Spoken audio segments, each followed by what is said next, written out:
Speaking of the first half, we moved the ball up and down the field. In fact, we had 540 some odd yards of offense, and it was almost exactly split evenly in between halves, but drastic difference in the scoreboard. We just found a way to not finish drives in the first half, and missed a few kicks, and consequently it was a tight game at halftime, 3-zip. But then in the second half, complete flip from what we did in the first half as far as finishing drives. The yardage again was about the same, 270 roughly in each half, but you got to finish drives, and that's what we did in the second half. And fortunately, our defense was good the entire night and kept us in the game when we were struggling in the first half and not getting any points on the board. So very pleased with the defensive output. Special teams, we have some things to work on. We did do some good things. Kicked the ball well on kickoff out of the end zone. Didn't have to cover any kickoffs. One punt is all, and we did a good job on that rep. And so some good things, but certainly some things to work on. Excited about this week, Big 12 opener. Texas Tech coming to town. Got big noon kickoff coming. It's a great opportunity for not only our program, but for the university in general. Chance for our fans to showcase what Rice Eccles is all about. And the big noon kickoff show. I'm sure we'll have people that will attend that well and make have a good outing in that. But yeah, it's good. Our players deserve to play on this stage, and should be a great ball game. Texas Tech, phenomenal numbers on offense right now. Over 600 yards a game, nearly 60 points. Good on third down, good in the red zone. Balanced attack, rushing for over 200 and throwing for nearly 400. Really no weakness. I mean, they've had an outstanding start to their season, and should be a good football game, and our guys are looking forward to it. And so there we go. Questions? Justin's got the first one. I've got it for you. Okay. So Justin says Texas Tech is known for their talented players, up-tempo offense, and physical play. What is the one thing we need to do better this week against the Red Raiders to ensure a victory? And he also said great win on Saturday. Thank you, Justin. I would say pick up where we left off in the second half with finishing drives, getting the ball in the end zone. And if we can do that, that'll go a long ways towards our chances to win the game. Obviously, the turnover margin is crucial every single week. We've been fortunate enough to win the turnover margin the last couple of weeks, and we did turn the ball over once on Saturday night, but we took it away twice. So when we win the turnover margin at +1, we're like 83% win percentage, and when it's +2 or better, it's like 90-something%. So that right there is very indicative of how important that is. And Texas Tech, yeah, they got a lot of good players. Obviously, they wouldn't be able to be doing what they're doing without a bunch of good players, and so they've done a nice job of assembling that roster and getting talent infused into the program. Coach, you already talked about it, but with Fox coming to this game, what does it mean for your program specifically? Like, what sort of impact do you see with this nationally televised opportunity? Well, just that. It's a nationally televised opportunity, and to have our program showcased on the big noon kickoff game is a big plus. And we've had big games here before, and so it's nothing new to us. But anytime you have a chance to get in front of a national audience and have people get a chance to see our stadium and our muss and our band and just the crowd and the hostile environment that it is a positive for us. Kyle, Texas Tech spent roughly $25 million plus on this year's roster reportedly. I'm just curious, is that evident on tape when you see the type of talent that you have and kind of a broader picture of that? Is the spending in college football, I guess, adding to the talent disparity, and do you see that happening all across the board? Well, they're certainly committed to winning, and I'm good on them for being able to attract those players and get the type of players in that they have. And is spending affecting the imbalance? I guess you'd have to say it is in a lot of respects, but there's a lot of programs out there that want to win badly, and like I said, if they have the support and all that, that's great. More power to them. there's been multiple games where you guys have had double-digit plays and these long, extended drives. Mm-hmm. Is there an advantage to having those long, extended drives versus, short drives where you're pushing the ball down the field rather quickly? Or what are your thoughts on, would you rather have these long, extended drives, or would you rather push the ball down the field quickly and score faster? I think there's an argument for both. As long as they end in touchdowns, that's the key. And so there's certainly a place to have those extended drives, give your defense a rest, wear out the opposing defense, control the ball, impose your will. Typically those longer drives have a lot of run aspect to them. And so being able to wear them down in the run game, that's a positive. Then, the quick strike, being able to strike quickly, is also positive, particularly if you have that ability in the end of half, end of game, and you need to make something happen quick. And so I think if you can do both, that's the ultimate. And we have had a couple, was it 19 and 20 last week play drives, which is pretty impressive. I don't know when the last time is we had 2 drives of that length in the first 3 ball games. Now, 3 games into the season, how would you grade where Devin is right now, and where does he need to go to kind of reach that depth that you guys feel he needs to be? Well, I give him an A+. I mean, not only is what he's doing on the field, but his leadership, his impact on the team overall. He's just been exactly what we hoped he would be, and he's without question one of our team leaders, and the players have embraced him. And so I think that we couldn't have asked any more from him to this point. He's completing the ball at a high rate. He's protecting the football. He's our leading rusher right now. So he's doing it all, and we just got to keep being intelligent with how we use him. But he runs the ball so effectively, and there's quarterbacks in the country that do run the ball effectively, and schools let him run. I mean, you can't just take that away from him. That's such a huge part of his game, and so. But you can hope that he'll stay out of harm's way as much as possible. There's some times where you can't do that, but I think at this point, like I said, couldn't have been any better than what he's done, and his numbers really speak to that. 3 games in, what are you liking from this offense, and where do you feel like you still need to improve? Like the offensive line and how they're controlling the line of scrimmage. We expected that going into the season, and when you rush for nearly 300 yards a week, which is what we're doing, then that is a manifestation of good offensive line play. Tight ends are playing really well. I thought they probably played their best game this last game. Dallin Bentley is becoming a very solid, reliable, consistent performer, both blocking and receiving. Hunter Andrews, you see what he does. I guess technically, I don't know if we can call him a tight end. He's an H-back or whatever he does, or whatever how you want to term that. But he's a guy that is multifaceted, multi-talented, and you saw him really take over the game on Saturday, particularly in the second half with some big rushes, and he also added some catches as well. Yeah, Coach, the Big 12 starts this week, play for you guys. What did you learn in year 1 of playing in this conference? What did we learn? Well, I think I've said it many times before. We weren't surprised by anything. It's not like we got into the schedule and we thought, wow, this is not what we expected. And so I don't think we learned anything that wasn't anticipated. It's a physical conference, a lot of high-powered offenses. It just what we thought it was going to be, it has turned out to be. How about that? Coach, do you remember a start time this locally that was 10 a.m. and how do you prepare for that so they are ready to go peaking at that hour? I think we have, to my recollection, Keeler, you probably could answer that better. I mean, he's only been here. Colorado. Here. Was that 10 o'clock? There. So you're talking just locally. We have had 10 a.m. starts. It seems like we did it at Air Force one Do you year. prepare differently for it? Yeah, you do things in the morning.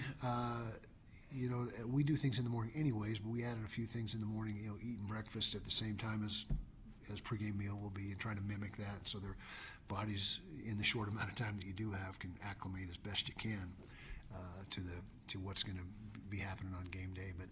But with our school schedule, we can't move practice from afternoon to morning. It's not conducive to the academics that our players have. So we'll just do a few things, but I think you make too big a deal out of something. I think we made too big a deal out of going to the swamp a couple years back, and we're heating the indoor up and doing all kinds of things. And there's a point where it just becomes more of a distraction than a help. So, but yeah, we will do a few things timing-wise to try to acclimate. And then you look at Texas Tech statistically, it's pretty similar. They have a quarterback that's completing 70% of the passes, only one interception. They got three guys that are running the ball around 5 yards a carry. They got, offensively, they put up a lot of points, not against elite talent, but do you see similarities between your two teams? I think so. Yeah, both quarterbacks, as you mentioned, are playing very well, and their QB his passer rating is over 200. It's like 208 or something like that, which is really good. I mean, that's off the charts good. And they do run the ball. They got a physical offensive line. They got good size. Both tackles are 6'8", and got some tight ends. They typically are more so an 11 team than a 12 team. So you're going to see one back, one tight, three wides most of the time. But they will jump into some two tight sets and run the ball well. And they're, like I said, they're running the ball very effectively right now. Kyle, Ryan Davis is number 3 in the Big 12 in total receptions through 3 games. What have you liked about him in terms of his emergence, and where you feel like you guys need to go further among the receiver group? Yeah, he's been a real plus for us. He's a very dependable receiver, great hands, great routes. Not necessarily a guy that's going to stretch the defense and get behind everybody, but he's going to find the soft spots in the zones and work his way open. And he and Devin have a really good chemistry, as you might expect, playing last year together as well. And he's a guy that really, if there's a leader in the receiving room right now, I would say it is RD. Everyone looks to him and really respects how he works and how he comes to practice every day with the right mindset. And like I said, his numbers are really good, 3rd in the league or whatever. And so he's been a big part of our offense, and he certainly had a big impact Saturday night, 10 catches. And so, yeah, he's someone that we really have relied on. The scoring differential through the 3 games, I think, is 137 to 24. As a whole, did you get what you were looking for out of the non-conference schedule? I think so, and I don't know what we're looking for is to win each week, and so that was the first objective, obviously. I think our players, other than the first half at Wyoming offensively, I think we've played some really good football, but we certainly understand the degree of difficulty goes way up this week, and we got to be ready to play. But the preseason, not the preseason, but the non-conference was, I think, a good tune-up for the season. Kyle, is one of the benefits of this offense, is it creating an indecision in the defense as far as them knowing whether it's a run or a pass? Absolutely, yeah, putting them in conflict and a pickle, as Jason Beck likes to say, pickle the defense, and not only schematically within coverages, but by position. Put defensive ends, linebackers in situations where they can't be right. If they do one thing, we do this, and if they do the other thing, we do that. So that is a big part of it. Coach, going back to the Wyoming game, there were multiple instances where you tried to make a defensive substitution. Did the refs give you an explanation, or has there been a change to the rule at all? Well, for a minute there, we were wondering if there was a change to the rule because it wasn't as what we were used to, and they do this to open the window for sub. When the offense subs, they automatically do that. Look to the defense. It's a 3 count to see if you can sub, or if you want to sub with them. And if you start that sub mechanic in the 3 count, then they keep it open until you get the guy on and off. And we kept getting it shut down once our guy got on, and they weren't giving the window staying open for when he came off. And I really got no clear explanation on it, but I certainly brought it to their attention. And finally, we just stopped doing it because we couldn't figure out exactly what they were mechanically going to do with it, and so we just aborted that. Kyle, you've talked so much about Devin's leadership. I'm just curious, how would you describe how he, I guess, kind of gets guys to follow him? And when did you first start noticing that when he transferred here in the spring? Well, first of all, he's humble. He doesn't point fingers ever. If he points them at himself. If he's going to point a finger, he's going to point at himself. Never gets on guys in a, I don't know how to put it, just an antagonistic way. He's always very positive and upbeat. Takes his own lineman out to dinner once a week, like I said, that's a great start to getting into those guys' good graces. But he's just such a positive, guy that is always patting his teammates on the back and complimenting them, and if something goes on, hey, that's on me, guys, don't worry, here we go. Just that type of guy, and the players really respect that and appreciate it. So heading into this season, you guys put a big emphasis on havoc plays. How would you, on the defensive side, how would you assess defensive havoc plays through the first 3 games? Not bad, not great. We're getting a few turnovers, takeaways. Here and there, not as many as we'd like. We like 3 a game. We're not averaging that. I think we've had 5 or 6 this season. And so we're not quite on pace there. Sack-wise, I think we're getting after the quarterback pretty good. John Henry Daly in particular, he's leading or tied for the lead, I think, in the country with 5 sacks. And so he's done a great job of getting pressure on the quarterback. And so that's and some people put TFL's tackle for loss in the havoc play column as well. We don't. We just go sacks and turnovers. And so I think we're doing a decent job, but it always could be better.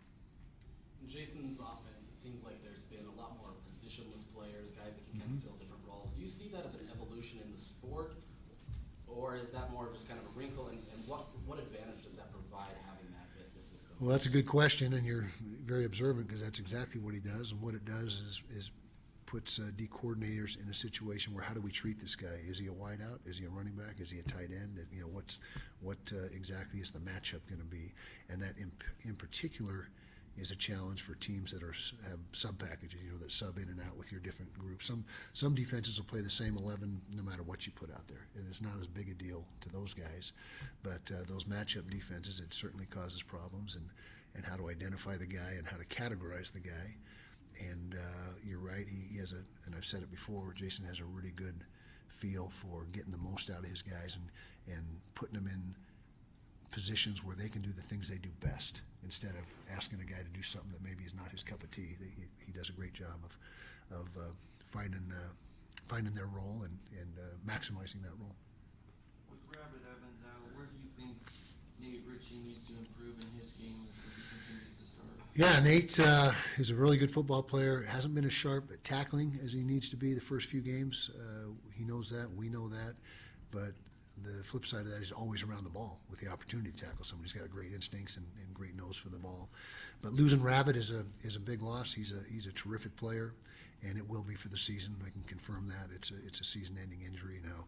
The silver lining would be that he will get a redshirt year and be able to come back for next year if that's what he desires to do. But he's just had some tough luck since he's been here. But Rabbit is a really good player. He'll be missed. But back to Nate, he's a seasoned vet. He knows the position inside and out. Just needs to be a little more efficient in his tackling. That's the area he really needs to work on. All right, that'll wrap us up. That's a wrap. Okay, guys. If I can figure out the fryers, you'll get wings, but I can't. Are these from here? Yeah, picture right there. Take him home with you. All right, the Kyle Whittingham weekly press conference ahead of a massive matchup against Texas Tech. Because of some scheduling things, all right, we go straight from that to our guy, Big 12 insider Ari Temkin, who's kind enough to give us some time right to start the show today on a Monday. Ari, welcome. How are you? I'm great, OC. How are you, buddy? Doing awesome. Oh, normally people hear Kyle Whittingham wax poetic about what happened on the weekend, and then me just like blundering through the next 10 or 15 minutes until we get to the break. Now we go from wit to you, so real information for 30 straight minutes for our listeners. It's a departure from my normal ways. You're the best, buddy. I'm sure even when you're meandering through different topics, it's still great information. Well, maybe. All right, let's talk about Utah's performance. Let's talk about the Big 12's performance over the weekend, but we'll start with Utah. The first quarter, first half, not exactly the finishing rate, the conversion rate, the clean offensive performance that the team was looking for. But ultimately, they get out of Laramie, Wyoming with a significant win, almost pitched the shutout. That was a bummer that they gave up the late touchdown. But, it sets up undefeated versus undefeated with Texas Tech this weekend. What do you think of the performance against Wyoming? Yeah, I mean, it was scary in the first half where you're thinking, man, they've completely dominated this first half, and they're up 3-0. And, I mean, though there's a lot to take away positively from the second half, I'm left wondering what the heck they're going to do at the kicker position with Dylan Curtis missing 2 kicks in the first half, a third that was blocked. They had the fumble. So, I mean, it was ugly. And to be only up 3-0 was like just weird. It just felt like they were completely dominating the game, and it was so weird they were only up 3-0. But look, they got it back in the second half. I mean, that touchdown pass that Devin Dampier threw after he dropped the ball was incredible. And, you know, we talked, I think, a couple weeks ago about like the usage of Smith Snowden and Lander Barton on offense. I know we saw Barton catch some passes. I can't remember if Snowden got in on it. And then Bentley, for me, is a guy that's really emerged. I mean, Dampier had that 3rd and 21. He converted to Bentley, who, you know, basically got 19 yards on the throw, and then the extra 2 just being an absolute load at 6'4", 250. So, I mean, look, you're beyond just the outcome of these games. I think you're looking for other things, big picture, to take away. And for me, one of those was, all right, who's going to emerge, you know, as a pass catcher for this team as they get deeper into Big 12 play? That's going to be huge. And for me, Bentley's become a guy that I think could be a big-time player for them. But, yeah, huge matchup this weekend. 2 teams that are relatively untested. So it'll be a really interesting matchup on Saturday for that big noon kickoff. Well, let's talk about that. Both teams are relatively untested. You know, they've each played a quote-unquote power opponent, if you still think the Pac-12 counts. But, you know, UCLA is atrocious, and Oregon State is not much better, if they are at all. And then it's, you know, it's FCS and Group of 5 opponents beyond that. Both teams are 3-0. They're 16-17 in the top 25 right now. The offensive numbers for Texas Tech look a little bit better than Utah's do, especially in the passing game. But like you said, it's 2 relatively untested teams. So knowing what we do know, which is very little, how do you handicap this one? Yeah, it's a great question. I mean, I guess UCLA is the better opponent. Texas Tech played Oregon State, and I mean, I'm not sure that even as bad as UCLA looks, that Oregon State's any better. It's sort of amazing UCLA lost to the new version of New Mexico and the old version of New Mexico. I mean, they got destroyed on Friday night against New Mexico, which is a shell of itself. So bad. I mean, it's bad. Holy cow. And they fired their coach. That's how bad it is. How are you going to fire a coach 3 weeks into a season? Why did you had an entire offseason of Honestly, after I think they were moving on that after Big Ten Media Day when he stood behind a microphone and seemed like he didn't know what his job was. That was the craziest thing ever.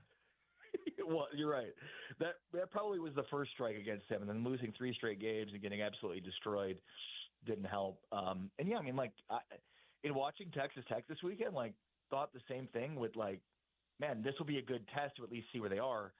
And, you know, Oregon State had former Texas quarterback Malik Murphy, who was a 4-star. My God, he looked way worse than I expected. So, you know, again, I'm left thinking, like, who's the better team between Oregon State and UCLA? It's probably UCLA.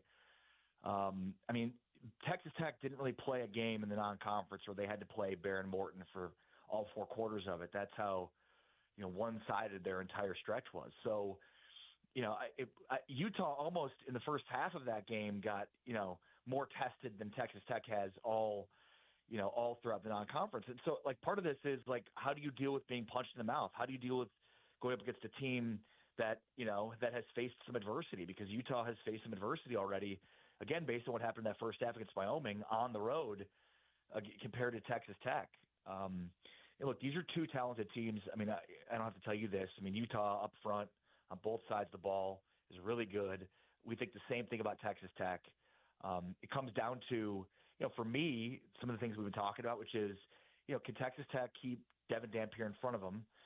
And can they force him to have to make throws consistently down the field? And do they have the weapons to do that?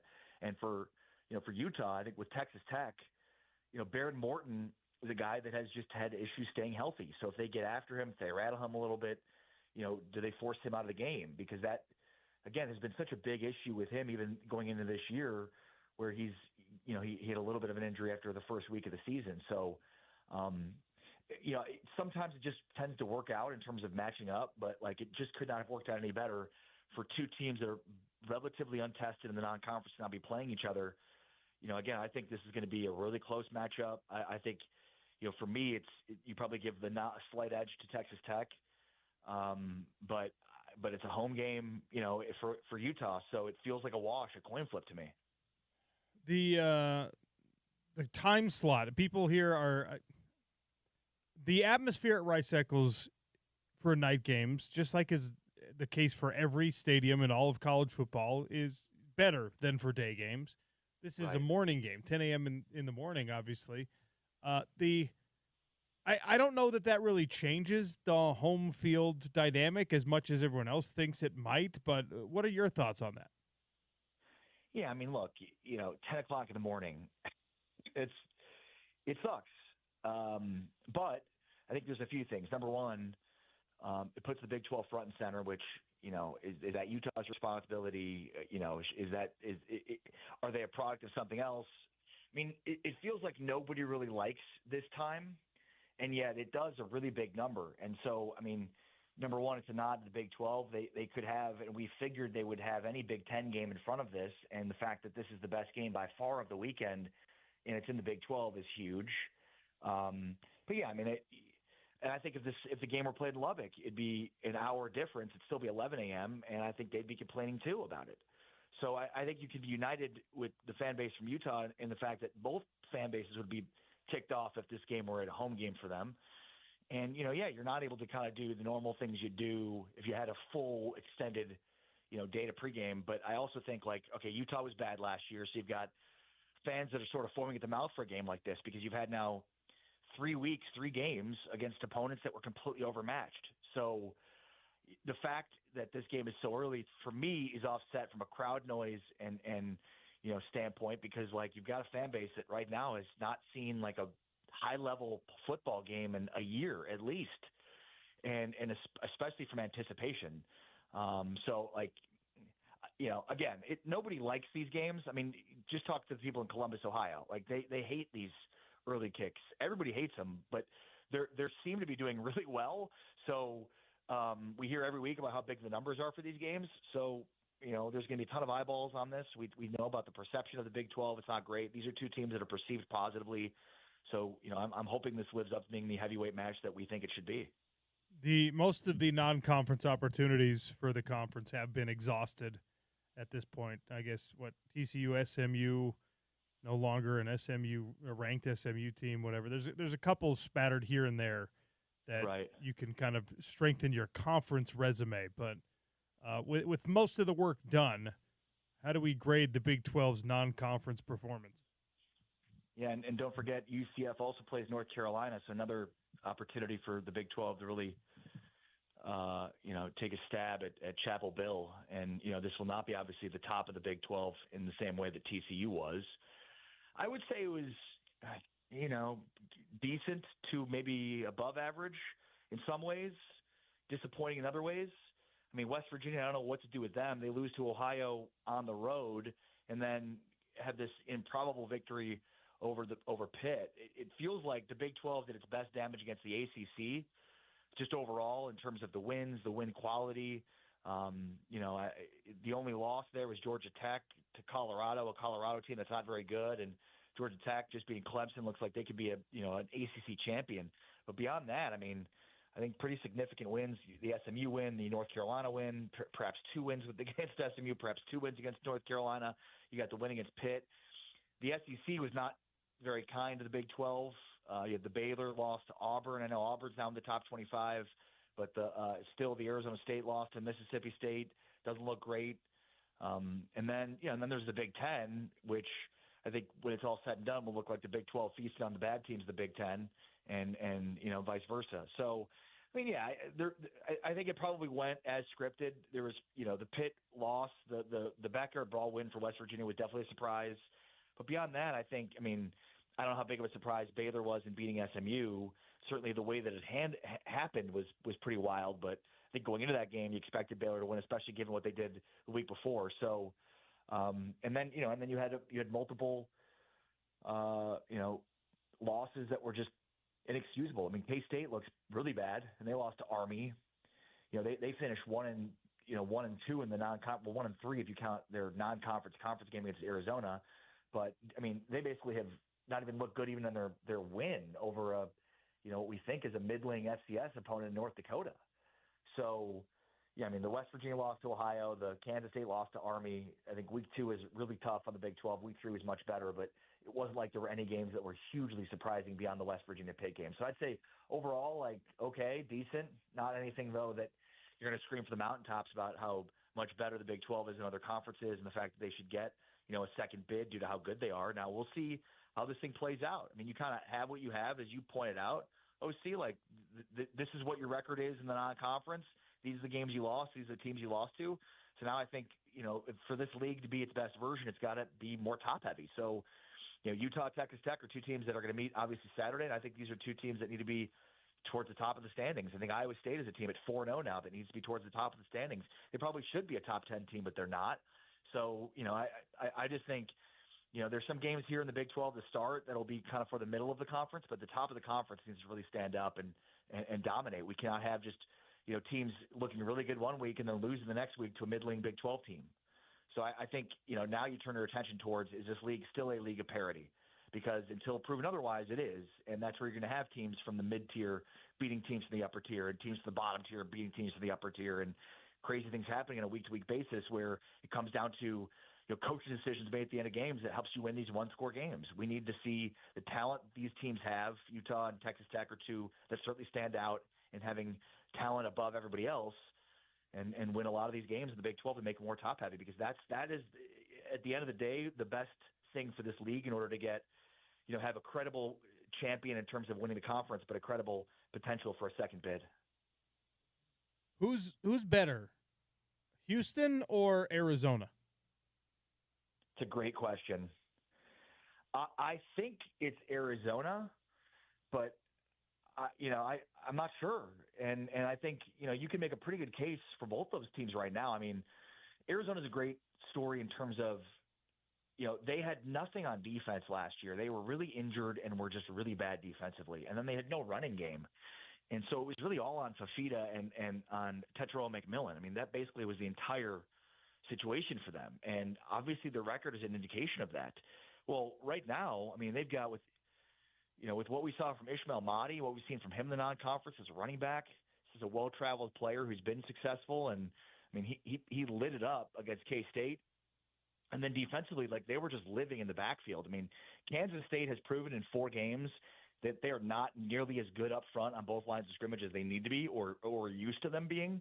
But Arizona, I mean, that to me, that wasn't about what K-State couldn't do. It was about what Arizona did.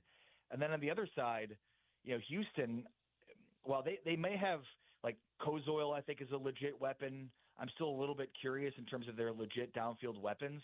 But, I mean, their QB run game is going really well. I thought that was the key to their win over Colorado. They kept selling for field goals, and that was what kept Colorado in the game. And Colorado's still trying to figure out what they have at quarterback, and I think that was what that story was. But another team that's, like, didn't have much of a running game last year, and they could defend, but didn't have much of a quarterback or offense at all. And now they look like they're still defending, even though they lost their defensive coordinator to Texas Tech. That's another team that's, like, living in the backfield despite all these losses they had. So, and they have. I mean, Houston lost Carlos Allen, who's now playing at Texas Tech. They lost their defensive coordinator. They lost some A.J. Halsey, who's a big shutdown corner now playing at LSU. And yet, despite that, like, still have a bunch of playmakers on defense, still really good on defense. I give the nod to Arizona because it feels like Houston at some point, some of the losses on defense will come back to haunt them. And then I'm just not sure how good Connor Wigman is throwing the football. I mean, he really won that game with his legs and his ability to extend plays with his legs. So I give the nod to Fafita, who's kind of showing it more at this level. But it's a great question, and I think Friday night was like a really weird, like, this league has changed sort of game. And, I mean, K-State is just bad. They can turn it around, but you've got a big enough sample now with 4 games from Kansas State to know that, like, that's just not a good football team. They're not very physical. They're not good up front. They're just getting beat. I mean, 2 straight weeks now against Army and Arizona where they're just completely whipped on the ground, and that's something that they're used to doing for other teams. And the other thing I would say about K-State is this goes back to last year where they lost 3 of their last 4 to finish the season before their bowl game. So if you look at their last 8 regular season games, they're 2-6. And, I mean, 3-6 if you count the Rutgers win and the Rate Bowl. So this isn't anything new. This is kind of what they are. And, there's just a lot of problems to fix with K-State, which is, one of the biggest surprises in the Big 12 so far this year. All right, swinging back to Utah, Texas Tech before we let you go. All of the things being equal, because I think these are 2 pretty well-matched teams, what is the matchup that decides this? Is it Utah's O-line versus Texas Tech's defensive front? Is it Baron Morton against the Utah defensive backfield? Where is this game won or lost? Yeah, I mean, it's a great question. I would say probably because, like, I mean, you look across the board, like, I like Texas Tech's running backs. Jacoby Williams had a big day. I love Wayshawn Parker and what we've seen already from the Utah running game. So, like, that kind of seems like a wash to me. You know, it feels like Texas Tech may have better weapons down the field, but the variety of Utah makes it difficult to defend them because you don't know where they're going to go with the ball because they've got guys that they can throw to and count on. Yeah, I mean, I trust Utah's defensive front more than I trust Texas Tech's defensive front right now to this point, just based on credibility of years past. So I'll go with the ability for Texas Tech to protect Baron Morton against that Utah defensive front. I mean, I think that's going to be key. If they can get after him and live in the backfield, then I think it's going to be really difficult. And conversely, I mean, we know what Utah can do when they're playing their style, when they're living in the backfield and they're getting stops. Now they're able to control the tempo and use their running game, use the quarterback run. They're tough to beat. So I think stylistically we know what Utah is. I'm not sure we know stylistically what Texas Tech is. We know they have a really good team. We know they've got a lot of talent, but we just don't know the type of way they want to play in order to win. We know that about Utah. So knowing that with so many unknowns, I'd say the biggest key to this game would be, for Utah to really win up front on defense, make things uncomfortable for Morton. And, like most quarterbacks, he's not going to be as good, as effective when they're after him. So I'd say that's the key for me, OC. All right, you're the man. We could do a whole dang show together, but not in the cards, at least at this moment. Thanks for your time. You're the best, brother. Take care. Be well. Ari Temkin, Big 12 Radio over on TuneIn. Check him out. Follow him on Twitter. And as always, we appreciate his time. All right, we're going to try to get back on clock here. Sean O'Connell Show. We're just getting rolling. That's one segment on a Monday. We haven't even reacted to the Wyoming win yet. We'll get to that next. ESPN 700, 92.1 FM, proud part of Utah's ESPN Radio Network.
Sean O'Connell Show, ESPN 700, 92.1 FM, brought to you today and every day by our friends over at Big Willie's, 1717 South Main.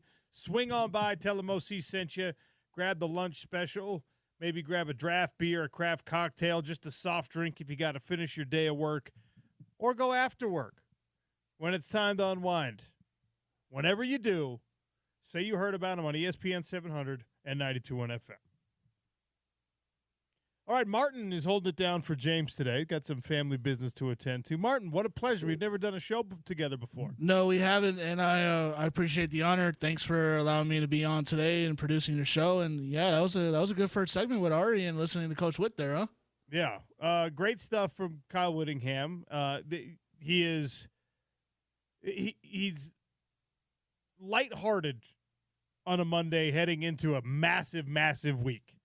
I mean, it doesn't get bigger than this in 2025 for the University of Utah. You have a ranked opponent coming to your place on national television. Yep. Every one of you out there who's got even one piece of Utah memorabilia in the closet, you need to – this is your daily – or this is your yearly service that you got to do, all right?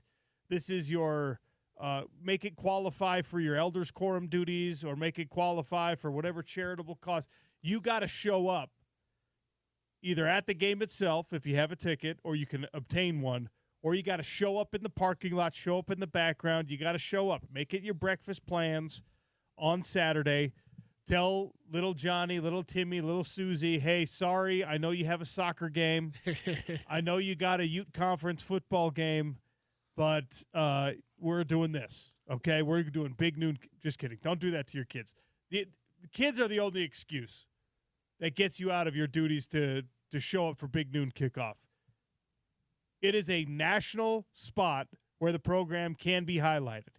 And every time that game days come, every time that Big Noon or Fox, before they had something called Big Noon, when they brought the Harbaugh bus and something like that, Rice-Eccles Stadium is showed out. You got to do it again against a Texas Tech team that thinks they are the bee's knees right now. They think they're the class of the conference. They think that you can go out, and maybe you can, but they are trying to prove the concept that you can go out with a billionaire donor and you can purchase a championship-level roster in 1 year's time. Well, let me ask you this though, see, because I'm an outsider Utah fan, so I'm a born and bred Notre Dame fan, so I know Notre Dame football as well as I do. I remember the last time we had a game like this, but can you remember the last time Utah had this big of a game at Rice-Eccles Stadium this early in the season? Maybe late in the season. Yeah, maybe. Usually it's late in the season. Yeah, You had the Utah USC matchups, Utah Oregon matchups for with Pac-12 championship. But that's in implications October, on. November. Those were late games. Yeah, those were late season games. But what was the last time you guys had this big of a game week Great 4 question. into the season? Well, I mean, the aforementioned season opener where you were hosting Jim Harbaugh's first ever game. That's true. Was a national spotlight, kind of a spot for the University of Utah football program. That's a good question to ask our listeners. 877-353-0700. Week 4.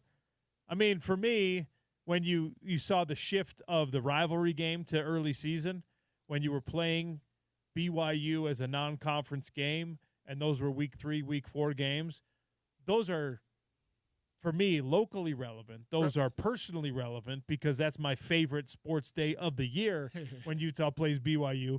But it's not a automatic national highlight for most people. So it's a point well made, and a question that is worthy of asking is, I mean, it's effectively, and I know people aren't going to want to hear this, but it's kind of your season opener. Yeah. Because Texas Tech is in the exact same situation you are in, where they are 3-0. They've had these tune-ups. They've had these practice games. They've ironed out some kinks. They haven't played anybody. They haven't played anybody good, and neither of you. Turns out UCLA is abysmally bad. So bad that the coaching carousel's already spinning in college football. We're in week 3, heading into week 4, and a big time. I'm talking LA school, Big Ten program, huge endorsement deal, NIL opportunity type of program has a head coaching vacancy. Yep. UCLA is a job. Now, whether or not it's the job that the average coach on the rise wants to take is certainly worth the debate. But Deshaun Foster is out after 3 weeks. Yep, after 3 weeks. Virginia Tech's got an opening after 3 weeks. Brent Pry was probably a little bit of a shocker because considering he came from Penn State, defensive coordinator, competed in the Big Ten, knows everything about recruiting. Foster was a linebackers coach that got promoted because Chip Kelly decided to go be an OC at Ohio State. So maybe Foster just wasn't ready to step into the big boy chair without some coordinating an intern experience under his belt. Pry had experience under his belt. He just couldn't get it done at Virginia Tech. The UCLA development's a lot more relevant, obviously, to us here in the state of Utah. Former conference opponent, West Coast ties. You're going to end up seeing a bunch of those kids scattered to the transfer portal. Yep.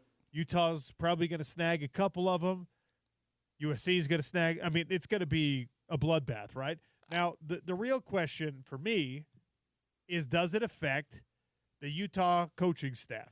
And I think directly the answer is no, because you have Kyle Whittingham either in his year or second to last year. You have Morgan Scalley with the head coach in waiting title. I don't know that there's anyone else on that staff that is ready to take a head coaching job yet. Although you could see, I could see Jim Harding being given an opportunity, not by UCLA right away. Yeah. I could see Jason Beck starting to have his name appear if they continue to have a great offensive year.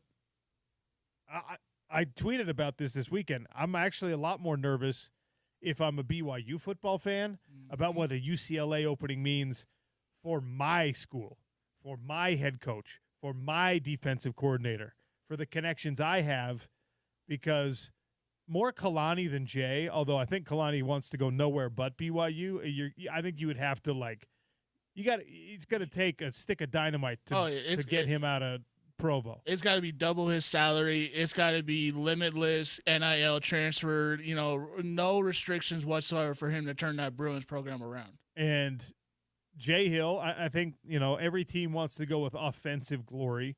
So Jay Hill is probably not necessarily the prime candidate there. And there's other guys whose names jump off the page. But when you look at the jump off the page hires as of late, they haven't really worked out as well in college football as some people think. And then you look at the remember when the Oregon job was open? Yep. And nobody said the words Dan Lanning until they were actually hiring Dan Lanning? Nope. I mean, I was doing a show with an Oregon alum, and he was 2 days before the announcement, he's like, it sounds like they might be interested in this defensive coordinator from Georgia. I was like, what? No, that's one of the best jobs in the country. You go get Urban Meyer. Yep. You got all the money that you go and you make this huge splash hire. And Oregon was like, no, we're going with a young guy who's been successful everywhere and we think is a phenomenal coach on the rise. And that's exactly what they got. Nobody knew that name 2 days before Dan Lanning was hired as the head coach at the University of Oregon. And that has worked out swimmingly. He's legitimately one of the top 5 best coaches in college football. There's no argument about it. He will get a national championship sooner or later at Oregon. The only reproach for Dan Lanning is the lack of experience. Yes. And now he's getting that experience. Absolutely. Because there were some of those, he was a riverboat gambler, onside kicks at weird times, going for it in your own territory on 4th and 4, things like that. And that comes, you mature out of those types of decisions.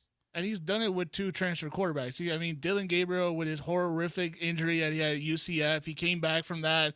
He got better at Oregon. You had Bo Nix, who had a struggle at Auburn, came to Oregon, just blossomed right away.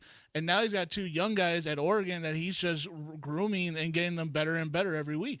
So I think from a direct standpoint, the already spinning coaching carousel doesn't touch Utah, not in an obvious way, but it is something that I always keep my eye on when flies start dropping. And I didn't think we'd be talking about that in week 3. In fact, it's not good radio on a Monday after a game to be talking about that right off the top. So I'm going to get back onto Crimson goggles back on. Let's go. We're going to focus back in on the University of Utah. I asked the question on Twitter. I want to bring it to the air.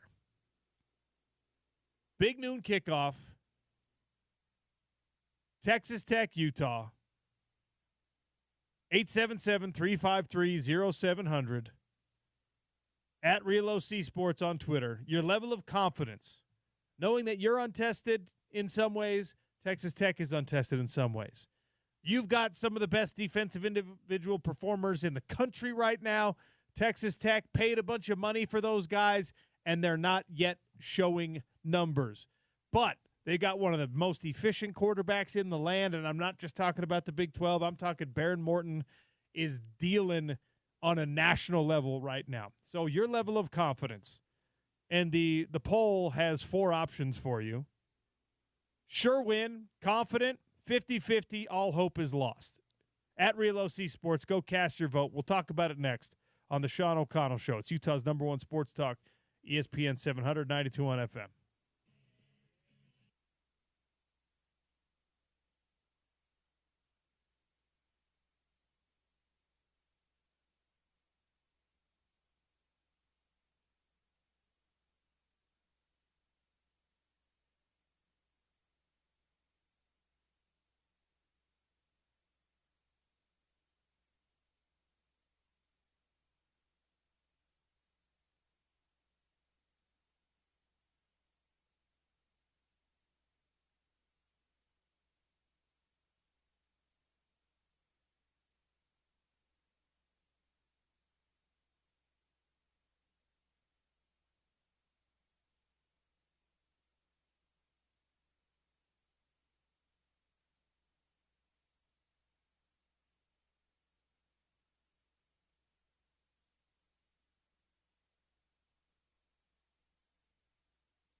Rachel is going to join us in hour number 2. A lot to talk about from the weekend. Some NFL storylines we'll sprinkle in with Scott. He's the host of Down and Dirty. He's on the broadcast. He was up in Laramie as Utah offensively they struggled in the first half. And then you couldn't get the kicks to go through. And it was kind of it was a lackluster performance for the first 30 minutes for a Utah football team that has looked good. And we wondered what it was going to look like in Laramie. We wondered what kind of effect a look ahead could potentially have. I don't think that was it. I don't think that what we saw from the Utah offense in the first half was, we're just not interested in this. We don't want to be here. Wyoming was playing hard. It's a hostile environment. It's a weird place to be. It smells funny. And these are college kids, and you're not always going to have your best performance. At the end of the day, you won 31-6. I was actually irrationally mad when you gave up the touchdown, and then Wyoming went for 2. I was bothered. At that point, you're up 24-0, and Wyoming scores a touchdown. And this team was more than capable of pitching the shutout. They had played that way all game long. But what ended up happening is you give up a late touchdown that ultimately does not affect the outcome of the game in any way. And there was little enough time on the clock that you knew it was. And so it's showing that tendency that I was talking about. It's showing that predilection in the final 4.5 minutes of a game, 5 minutes of a game that's out of hand, that you're just championship level teams have this dog in them, this nastiness, this killer instinct down through the third stringers, down through the backups, to where it's like, no, man, don't do this. And I'm not saying this team doesn't have it because Wyoming scored a late touchdown. I'm just saying that in week 3, it's probably something that you're still trying to find the best version of with this Utah football team. Nate Ritchie misses a tackle. It's the right defensive call. He's in the exact right spot. Turns into a big gain on the ground. And then instead of being a team that has now given up fewer than 100 yards rushing in every game, you've got, Wyoming putting over 100 on you. And when your opposition still only has total, 230 yards of offense, it's a good game for you. It's a really, really solid game for you. But I want Utah flexing on teams like this and dominating teams like this to a level where it leaves very little doubt, no doubt.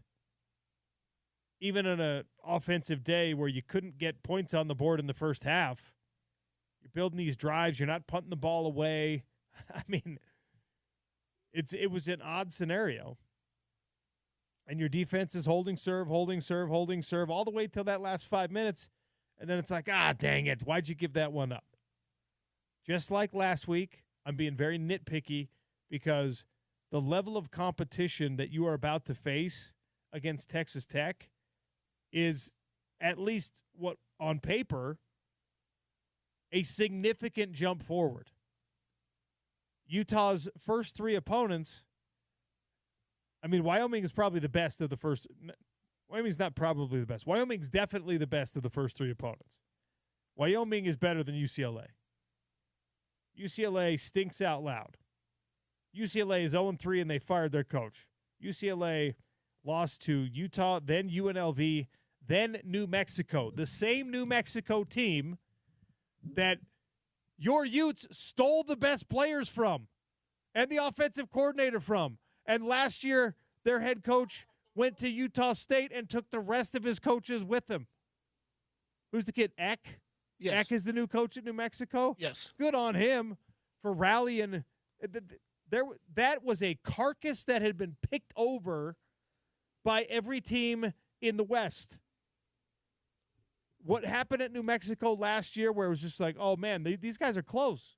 New Mexico Broncos got these guys like playing hard, and he's developed a couple of individual players into something. And look at this Jason Beck offense, and look at this Devin Dampier kid who was totally under-recruited.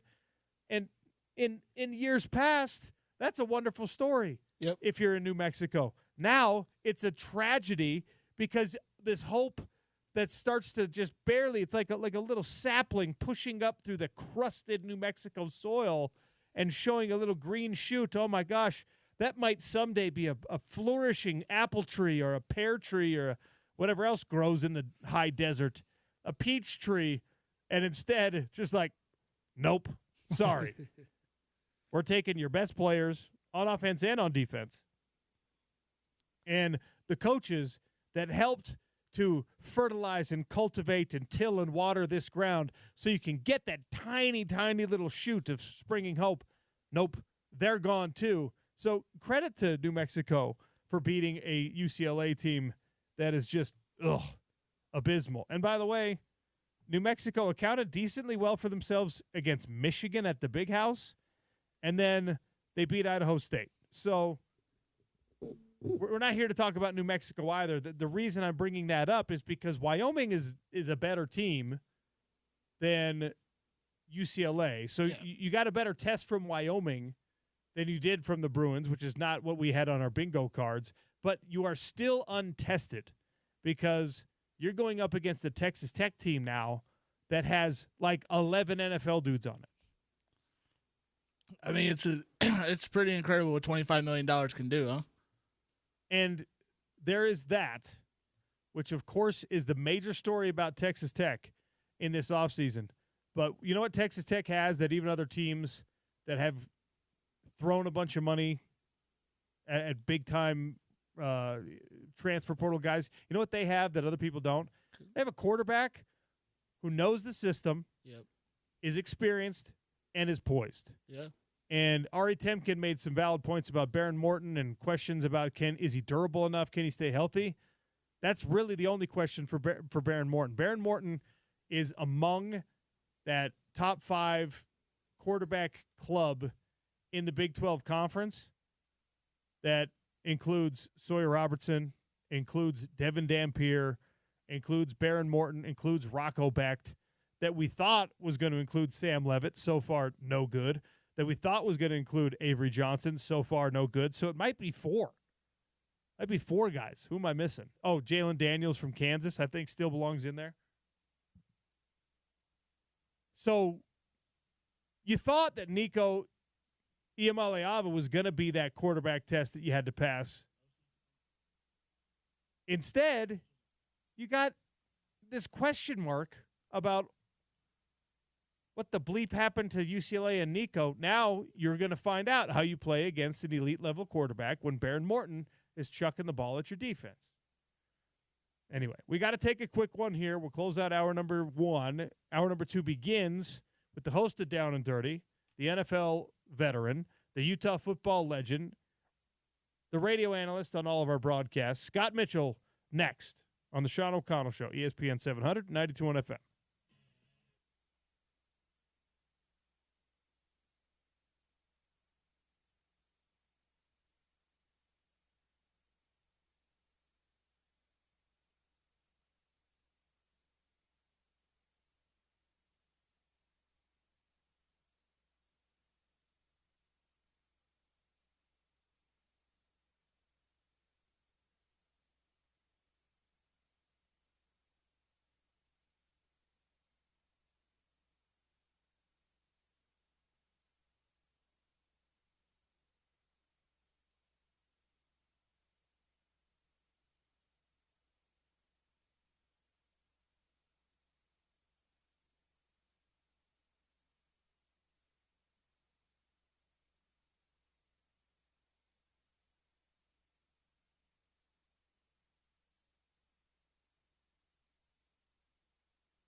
Sean O'Connell Show here on a Monday after a big weekend in football. Lots going on with the college football world. Some big upsets we haven't even addressed yet. The NFL, major injuries that are unfortunately the worst part of football. We'll get to all of it. Scott Mitchell joins us here on a Monday. Longtime NFL veteran, Utah football legend, radio analyst on the Utah broadcast that you hear right here on your home of the Utes, ESPN 700 and 92 FM. You can also find Scott hosting the Down and Dirty. Scott, welcome. How are you? Oh, I'm doing wonderful. We're just right in the thick of all this stuff. Conference play starting for the Utes this week, and life couldn't be better if you're a football fan. Conference play is indeed starting, and it's starting in a huge way. Big noon kickoff, Texas Tech, 10 a.m., national stage. And these two teams, in my mind, Scott, are in very similar situations where we don't really know. We think we have some good ideas, and we like a lot of what we've seen. And if you've been watching Texas Tech, as a Texas Tech fan, you like what you've seen. As a Utah fan, you might not like where they've looked good. But how do you know, Scott, as a guy who's been around the game at the highest level and in a much more detailed way than most of us, how do you know if what you're seeing against Wyoming in the second half and UCLA for a whole game is going to translate against Texas Tech, who's a much better team than what you faced so far? Oh, there's no question. Texas Tech's going to be a better team, and it's also the start of conference play. It's a big stage, so you're going to get everyone's best effort. People are going to be fired up for this game on both sides of the ball. And it's very similar, these two teams in their non-conference. The score isn't indicative of how dominant actually Utah played against Wyoming. They easily should have scored probably another, 16 points, so then that game's almost 60. It's in the 50s to 7, and that score was late, the 7. And so they've dominated pretty much every team they've played this year. I still think the offense is a work in progress, but what I really liked from last week with Utah was this kind of answering when things weren't really going smoothly. The first half was just kind of clunky, and they just weren't finishing drives, and Coach Whittingham kind of put him to task and said, "Hey, look, you need to finish and get it done," and they did in the second half. Very impressive second half for Utah. So. But I think Texas Tech's the same, where they've played all these teams and pretty much dominated all of them, and I think that just says that they're both very good teams. I think these are two really good teams.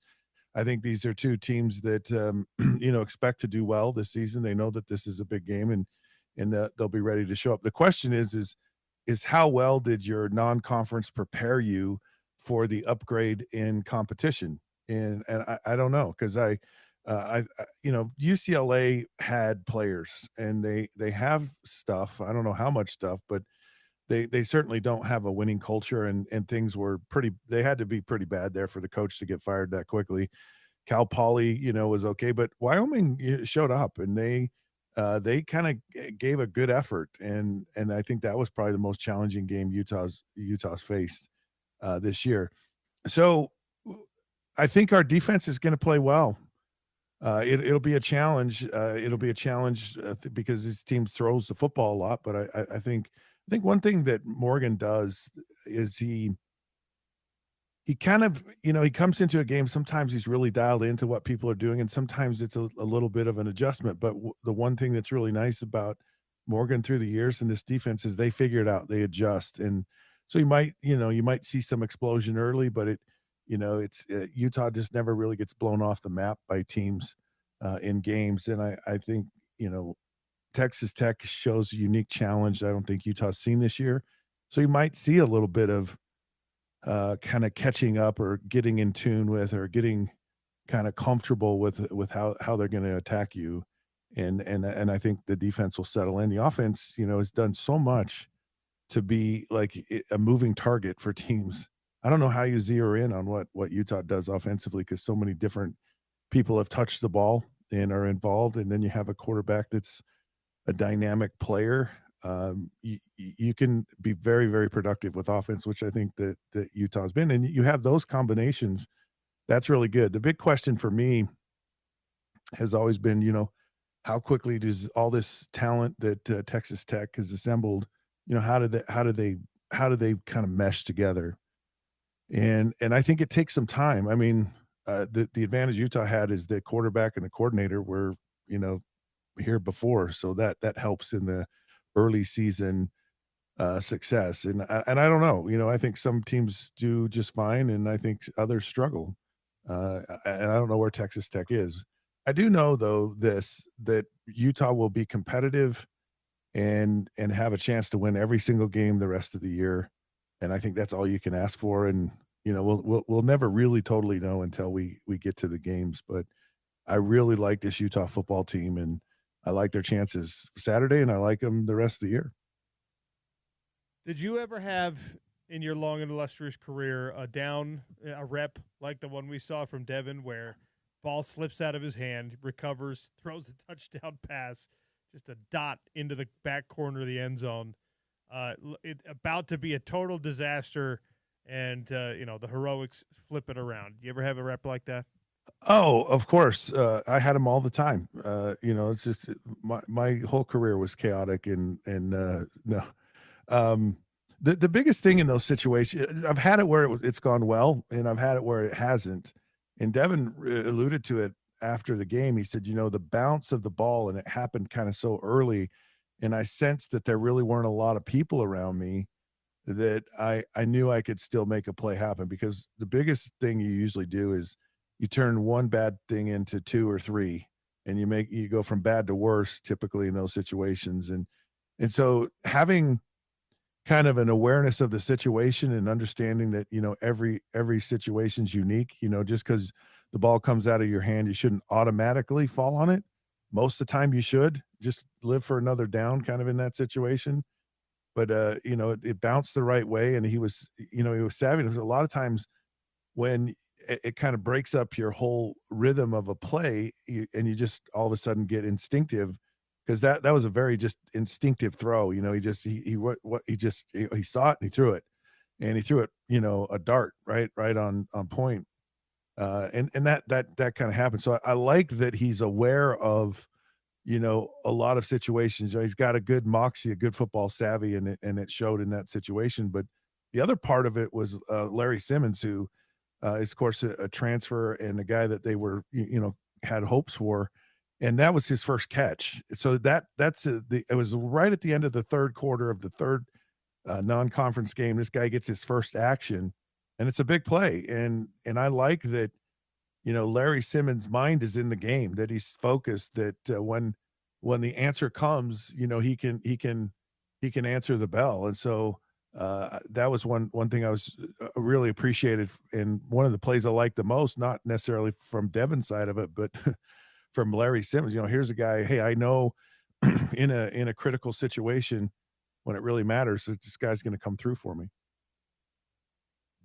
The Texas Tech passing attack. Baron Morton is an experienced guy who's very efficient right now, and he's got wide receivers, a plethora of them. He's spreading the ball around, which is what we've seen Utah do as well. But he's going to be working against the secondary for Utah that has shown, a couple of bad tendencies, and is now officially down a man for the whole year. Rabbit Evans, Kyle Whittingham confirmed, is going to be out for the whole season. Now, he hasn't played enough, or hasn't played this season, so that's not a big change for what they've been working with. But what is your assessment of that matchup? Utah's defensive backfield versus a quarterback who's one of the most productive guys in the country right now. Yeah, and they're going to throw the football. You're going to live by the pass. You're going to die by the pass, and they're going to get a baptism by fire hose here. They're going to see a lot of things that they haven't seen this year, and just this kind of relentless come after you thing. And so it'll be a unique challenge, and they'll have a game plan for this. And you kind of, if you want to kill a snake, you gotta kill it at its head. And so that means you got to get to the quarterback. You got to give him different looks. You got to mix it up. You got to get him to move off of where he's comfortable throwing. And that's really the challenge. It's really kind of I don't think anyone says, "Oh, you're just going to shut it down and just blow them out and dominate them," because that's what they do. It's who they are. They have players, so you just minimize it. You just you make them work and you make them earn everything. You don't want to give up big plays, and you just make the quarterback, and you just really work to make him extremely uncomfortable. I don't know, I don't know if this secondary is up to this or not, but it kind of leads you to a guy like Smith Snowden, right? Where it's probably all hands on deck in the secondary, and he's certainly a talented player. So you probably have to assume that his contribution to the offensive side of the football will probably be less this week, because this is a really big test for the secondary, and he plays a big part in what they do, especially in that nickel spot, and especially with Rabbit Evans out. And unfortunate for Rabbit. I mean, it was just kind of a fluky play how he got injured, but yeah, it's going to be a test, and I really think it goes back to Morgan's really good about, you might get that initial surge from this Texas Tech team where it's like, okay, we haven't really, we haven't seen this. We can't even simulate it. And it's not really shown up in any of our non-conference games. So it might take a little bit of adjusting in the game, which really puts something on your offense. And that is that they've got to score, and they've got to be productive, and you have to match this up. And, Utah scores in the 30s in conference play. They're probably going to win every game, and so it's you got to be there. You just got to slow down this Texas Tech team, but you got to be offensively.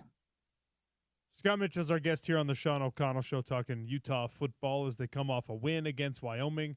It'll be number 16 Utah versus number 17 Texas Tech at Rice-Eccles Stadium on big noon kickoff, 10 a.m., national spotlight. Scott, I always prided myself for what little athletic success I had in the fact that I didn't rely on external anything. I didn't feel like I needed my routine to be a certain way. I didn't have to eat a certain meal. I'm unsuperstitious in that way. As much as I tried to do things that made me comfortable, I've always thought that, more as a fighter than a football player, because I wasn't much good at the football thing. But like, I probably performed just as well in a parking lot at 6 a.m. as I would on like a big time card in a cage at midnight, whatever. So I don't need conditions to be perfect. There are some athletes though they are creatures of habit.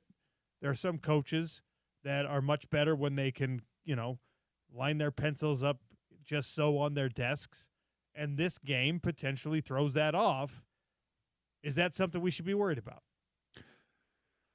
Worry is an interesting word. I think it's something more of, you need to be prepared for it. You need to, you try to get your team as acclimated to whatever. And the preparation is, so often they're used to kind of sitting out the day or the early afternoon. I mean, it's out of bed, eat your breakfast, and get on the field type of thing. And if you want to get them prepared, just get them up early all week long, have them dressed for breakfast in their football gear, and just go right out to practice after. You just want to eliminate or be able to adapt to these unusual situations, and early games just tend to be lethargic in the beginning. And so the worry is you want to really come out of the gate and ready to play. You have a team like Texas Tech. It's early for them, but not as early because they're only an hour earlier than they would normally be on an early game. But they got to travel here. There's some altitude, so there's those adjustments. But it's real. I wouldn't overblow it.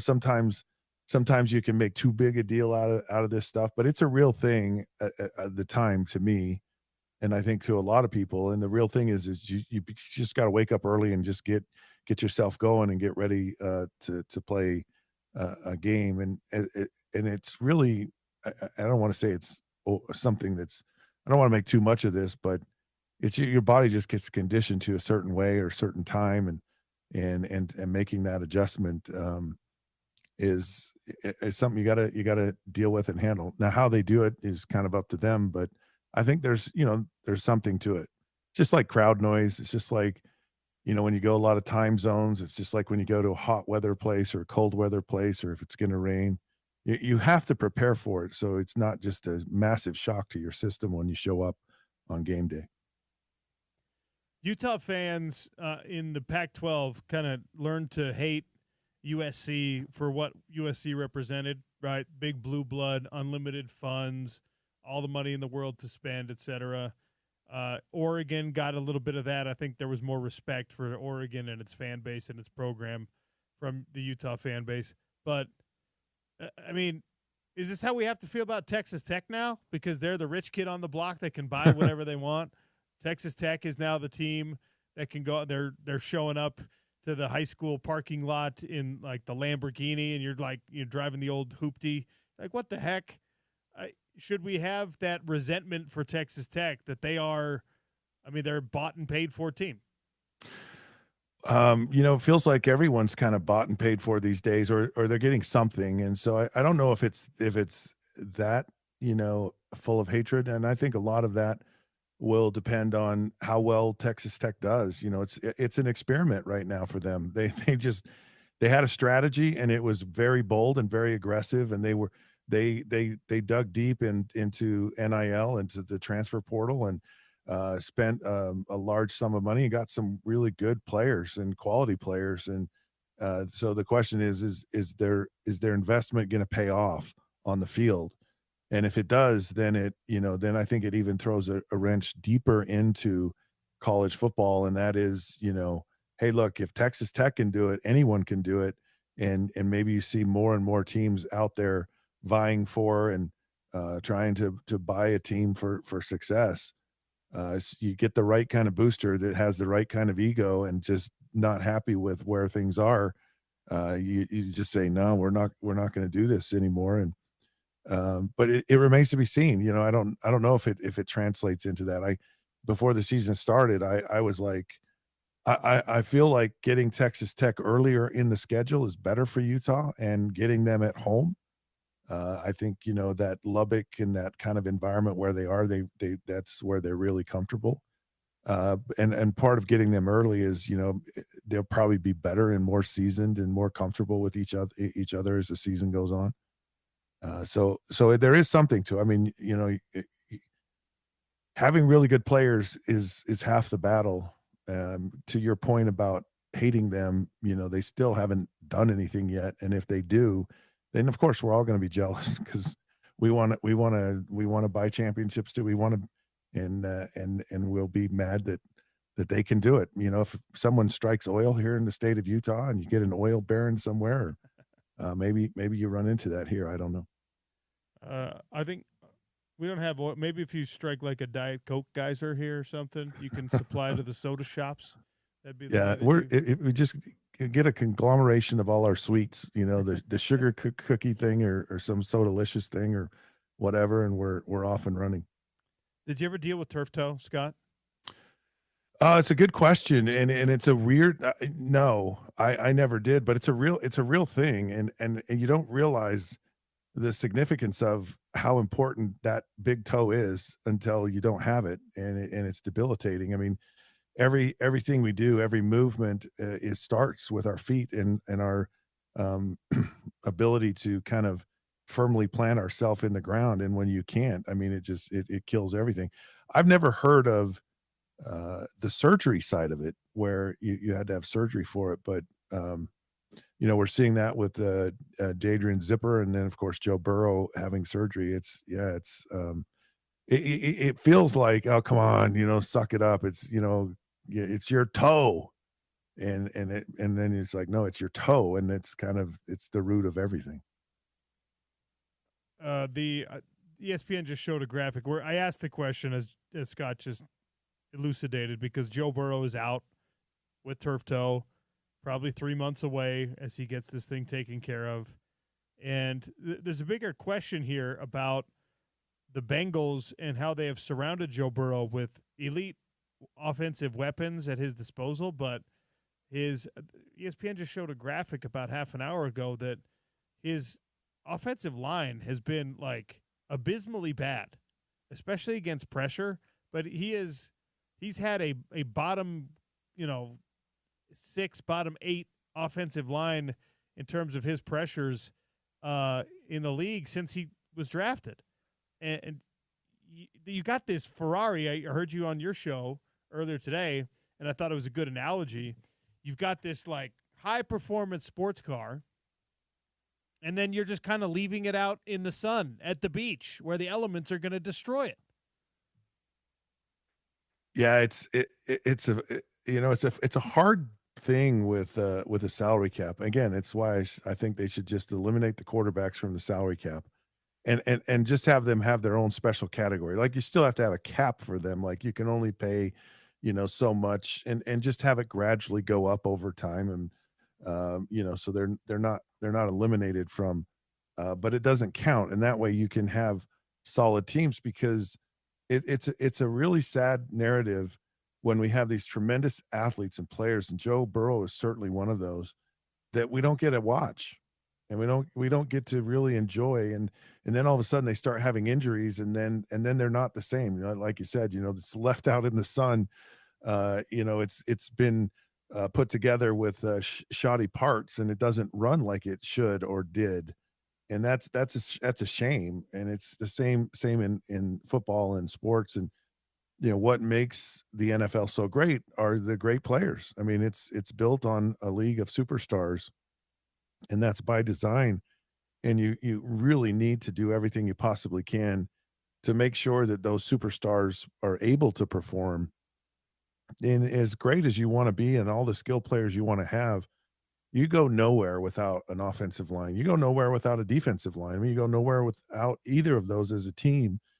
You look at the Philadelphia Eagles, and they have built their team around offense and defensive linemen, and then they've been able to really accentuate the offensive skill people they've had. Maybe Jalen Hurts is able to play better. Maybe he's not that good, but he's able to play better because of the comfort and confines of being behind, a granite wall. Who's the player or players from your generation that you look at and you say, wow, if he would have been handled better or been on a better team, we'd be talking about that guy differently? Or maybe the flip side of that coin, right, is there plenty of guys who are Jalen Hurts, who, I hear people make this argument about Emmitt Smith all the time. Like, he wasn't actually one of the greatest running backs in NFL history. He just ran behind the greatest offensive line in NFL or of his generation for a decade.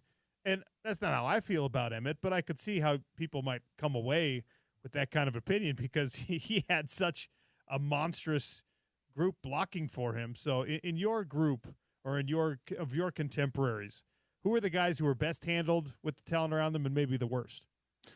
Well, I think Emmitt's a good example. I mean, he's such a tough-minded person and really maximized his ability. I mean, he wasn't like the greatest runner like Barry Sanders. Like, he didn't have Barry Sanders moves, but he had pretty good moves.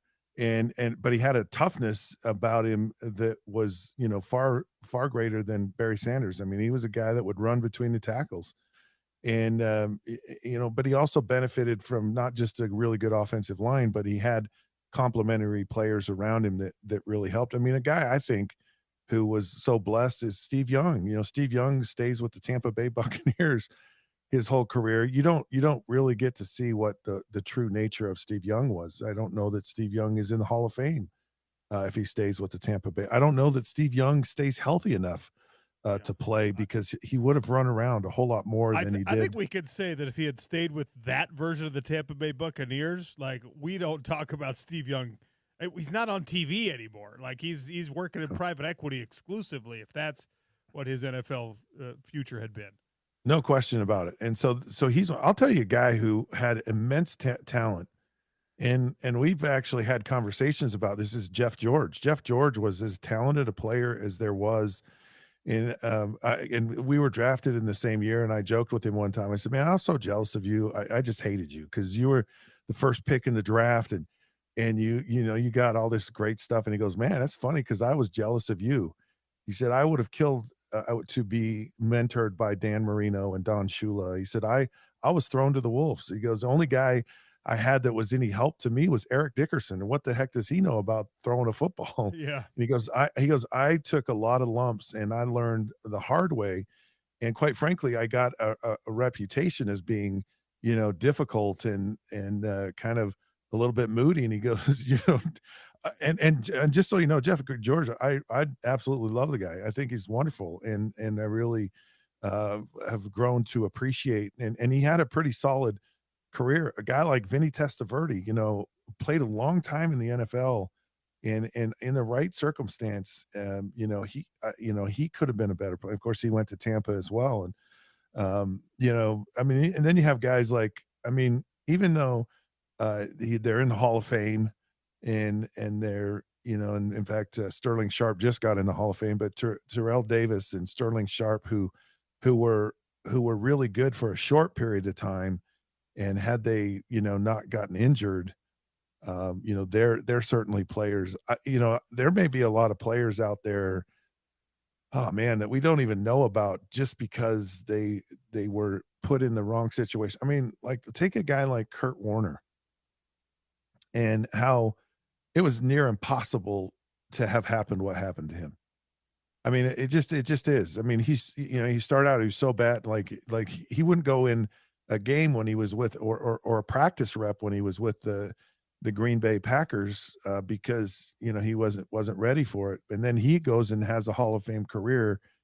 And how many Kurt Warners are out there that never see the light of day? I don't know, but I've certainly seen players who could have been in better situations than, and I can speak to it from my perspective. And I was in a great system with the Miami Dolphins and flourished, and I was in a really good situation with Tom Moore when I was in Detroit and flourished. But I wasn't in a good situation with Bobby Ross. I wasn't in a good situation with Brian Billick, and I wasn't in a good situation with the Cincinnati Bengals and just how they did it. And so it really, for me, it absolutely hampered my success in the NFL. And because I know what I did in good systems with good coaches, and I know what it was like in the situations that it wasn't good, and it's extremely frustrating. So it'd be a fascinating thing for someone to really go and study this and look at and kind of look through the years. A guy like Terry Bradshaw, if he's in the modern day football, where you're the first pick in the draft, and if you're kind of rough and bad after a few years, you're out. And Terry Bradshaw may not have had the career he had if he was in a different era, but he was with a team and an organization that was extremely patient and really allowed him to grow and develop into a guy that won 4 Super Bowls. So you're what? You're 8 a.m. pregame on Saturday? Is that right? Yeah. We're on the air early. Hey, and I'm up early, Sean. I'm getting myself ready to go. I'm eating my breakfast early, and I'm getting my voice tuned up at 6 in the morning so I can get on the air and spread lies and rumors. I'm actually really excited to see what the breakfast offerings are at our ESPN 700 tailgate and at the Smith's tailgate tent, because Big Noon is bumping. Well, no, you guys still have the ESPN tent, don't you? Oh yeah. Yeah. Oh yeah. Maybe I'll come over and get breakfast with you. Let's do it. All right. Thanks, Scott. You got it.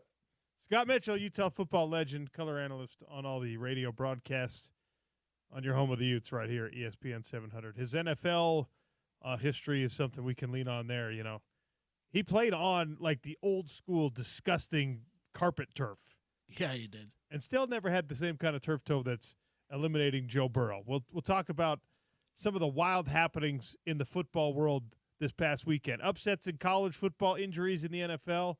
We're right in the thick of an NFL season and of a football season when you get some of these headlines. Sean O'Connell Show on ESPN 700, 92.1 FM.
Valley Plumbing Daily News Dump, flushing out all the stories in the football world, college football, NFL football. I'm going to forget this one if I don't do it right now. Martin is our producer today. He's sitting in for James. I don't know if you enjoy a good wager now and again. I know that a lot of our listeners, it's not officially legal here in the state of Utah, but they played like the, the daily fantasy apps. Yeah, Underdog, something like that. Things like that that kind of like skirt the rules. There's, Robinhood has futures now? I think so, yeah. Robinhood, ESPN Bet, like it's just everybody's doing fantasy stuff. So there's an insane bad beat that I'm sure some of you have seen. Penn State was like a 55-point favorite against Villanova. Villanova covered. They're down 56-0 or whatever. Yep. Last play of the game. Desperation. They're in the red zone. Credit to them for making it to the red zone against Penn State's third-string defense. Yeah, that's true. Quarterback rolls to his right, just chucks it back across his body, right into the teeth, right into the middle of the defense. One-handed catch for a touchdown at the end of the game. That has to be the most ridiculous bad beat one-handed catch of all time. That was incredible. Basically, some random white kid from Philadelphia goes Odell Beckham Jr. and snags this thing improbably on a totally ill-advised throw. Should have been intercepted. And, Penn State obviously still wins the game handily, but the Penn State bettors do not get to cash on that play. Ouch. Yeah, that one in obviously Utah, Wyoming, that was 24.5. And, of course, the touchdown kills that one. But the highlight of the bad beats is that Villanova-Penn State. That is the most ridiculous one-handed catch of the season. That's probably the catch of the season right there. So that's a funny one. Not so funny, as we talked about with Scott Mitchell. If you're a Bengals fan and you see Joe Burrow's turf toe injury that now puts him out for 3 months, I mean, that's a team that a lot of people were hoping would have an opportunity in the AFC to kind of inject a little conversation. It's, spoiler alert, it's going to be Baltimore Bills again. That's going to be the rivalry that we're talking about in an AFC championship game, most likely. Bengals fans can't have nothing nice. They were so close. It's why when you have an opportunity, right, when you make it to a Super Bowl, easier said than done, but you better damn well win it. Yeah. Because you may never pass this way again. How many times have we seen a fan base, how many times have we seen even a front office be like, oh, well, we're set up. We got a young quarterback. We got these veteran players. Yeah. You know what I mean? Like, we're going to make a real run at this for the next couple of seasons, next 3-4 seasons. My own San Francisco 49ers are in this boat. Mm-hmm. You thought, oh, look, we got a really good veteran team, best tackle in football, best linebacker in football, top 5 tight end in football, a couple of good wide receivers. Let's go. Let's make something happen here. Exactly. And then you're like, oh, wait. The quarterback we thought was going to carry us to the promised land is named Jimmy Garoppolo, and he's actually not good enough. Okay, so let's replace him. This Trey Lance kid sucks. Okay, this random dude. Last pick of the draft. Brock Purdy, he worked out nicely. Yeah. And we got him for dirt cheap. He's making $1 million for the next 3 years. And then it's like, wait, we didn't win the Super Bowl while we had him for cheap. And now the depth that we had on our roster is gone because we had to pay him $50 million a year, and we had to pay Trent Williams $30 million a year. We had to pay George Kittle $30 million. We had to pay Fred Warner $28 million. Don't forget Nick Bosa. We had to pay Nick Bosa. Not a Bosa guy. I don't like that one. Ooh. So, in any case, the football player, Nick Bosa, by the way. We don't get political on this show, so don't start texting at me, people. Hey, I'm a Chicago Bears fan. I need a pass rusher. What do you want from him? A turkey sandwich. Okay. So that you got that going on in the NFL. You've got Clemson calling an emergency chancellor's meeting after a Georgia Tech upset. Now, I don't know. I think that this is actually one of those things that's coincidental in college football. There's no world in which the team starts to panic and want to get rid of Dabo because of an upset loss. I agree with you. I don't think it's because of an upset loss, but obviously the storylines for the last few years, I don't understand what Dabo's problem with the NIL is. I get, with Utah sticking with it here to compare that, Kyle Whittingham isn't a big fan of the NIL, but he'll use it to his advantage. Dabo is just allergic to the NIL. He doesn't want to touch that at all or even try to, interested or in any way whatsoever. It might be to the point where if he doesn't spend any money, he's going to get in some serious trouble now. They lost to LSU, tight game. Now they've lost to Georgia Tech. The win over Troy was less than impressive. Yeah. They were trailing in the first half of that game. But you ain't firing Dabo, right? I mean, No. if anything, this is a chancellor's meeting to say, look, tell Dabo that we're hiring a GM, or he's already got a GM. We're promoting his GM to a position of actual authority, and we're going to do this like the NFL does, where the GM supplies players, Right. and you, the head coach, can coach them up. Yeah. And that's that. Like, I could see that being a scenario Right. where you walk in and you say, Dabo, man, your strange philosophies on this stuff have hurt us. And he's going to counterpoint, what are you talking about? We were in a college football playoff last year. Yeah.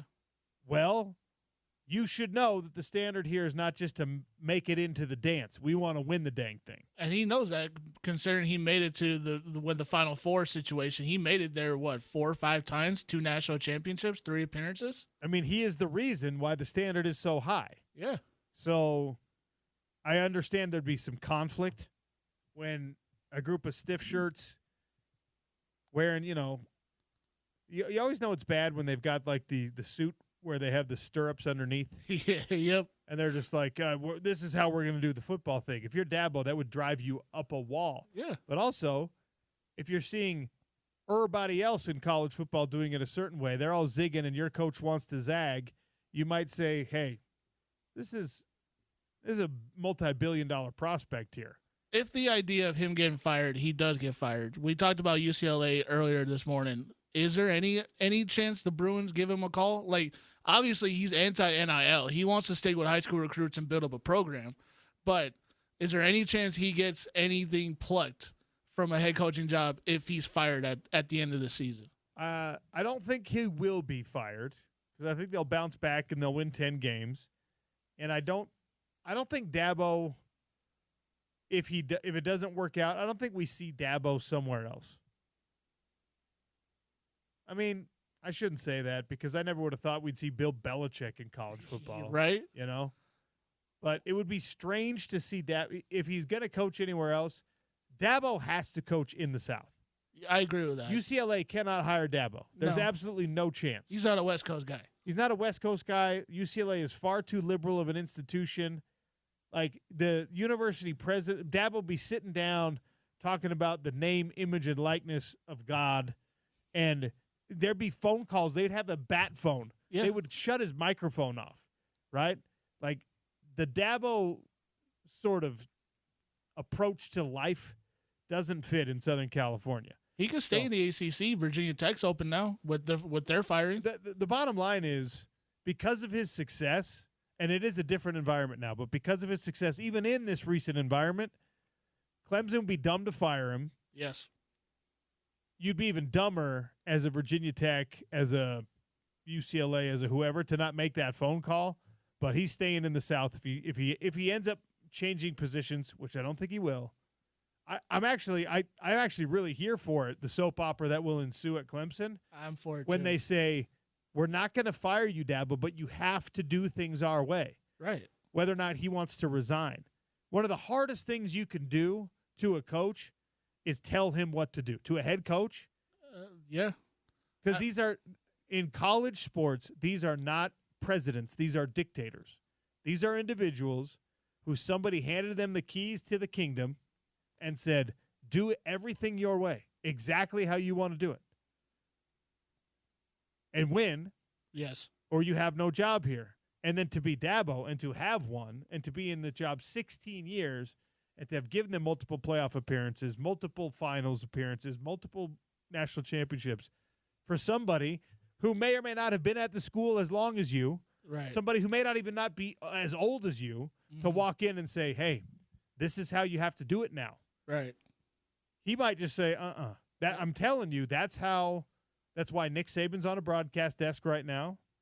That's why a lot of these older school guys are turning the things over to the younger generation. That's why you think Kyle Whittingham is getting physically tired of coaching? You think Kyle Whittingham is getting exhausted with the workload from a I have to wake up early and work all day standpoint? Hell no. Coach Witt has allowed for the possibility of him retiring because this is not the world that he entered. This is not the world that he wants to continue to thrive in on the same level. These old school guys don't love it. Dabo is 1-2 right now, which 1-2, if you lose 2 or 3 games and you're a coach even at Utah, if you're at BYU, if Bronco Mendenhall loses 3 games at Utah State, they'll build a damn statue for him. That's true. But if you're Dabo and you start the season 1-2, they're just like, hey, man, what's going on here? We need more than this. We need better than this. And everything that happens at Clemson right now also happens against the backdrop of instability in the ACC conference and with that future. Yeah. So Clemson needs to be on top whenever that thing falls apart in the next 3 years and reshuffles the deck one more time with conference realignment. You can't have a down-in-the-dumps Clemson football team. You can't have Clemson of 1993. No. You got to have Clemson in the college football playoff so that it's obvious they belong on the right side of the line in the SEC, in the Super League, in the Big Ten, in the whatever. Hey, look, Dan Marino's on TV right now. Scott Mitchell, text your boy Dan Marino. See if you can distract him when he's on SportsCenter. All right, lots to have to get to on the Sean O'Connell Show, Utah's #1 sports talk, ESPN 700, 92.1 FM.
Sean O'Connell Show here on ESPN 700 and 92.1 FM.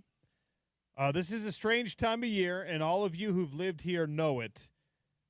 Late summer, early fall in Utah means that today it's going to be 90 degrees. You're going to be sweating, and 3 days from now, who knows?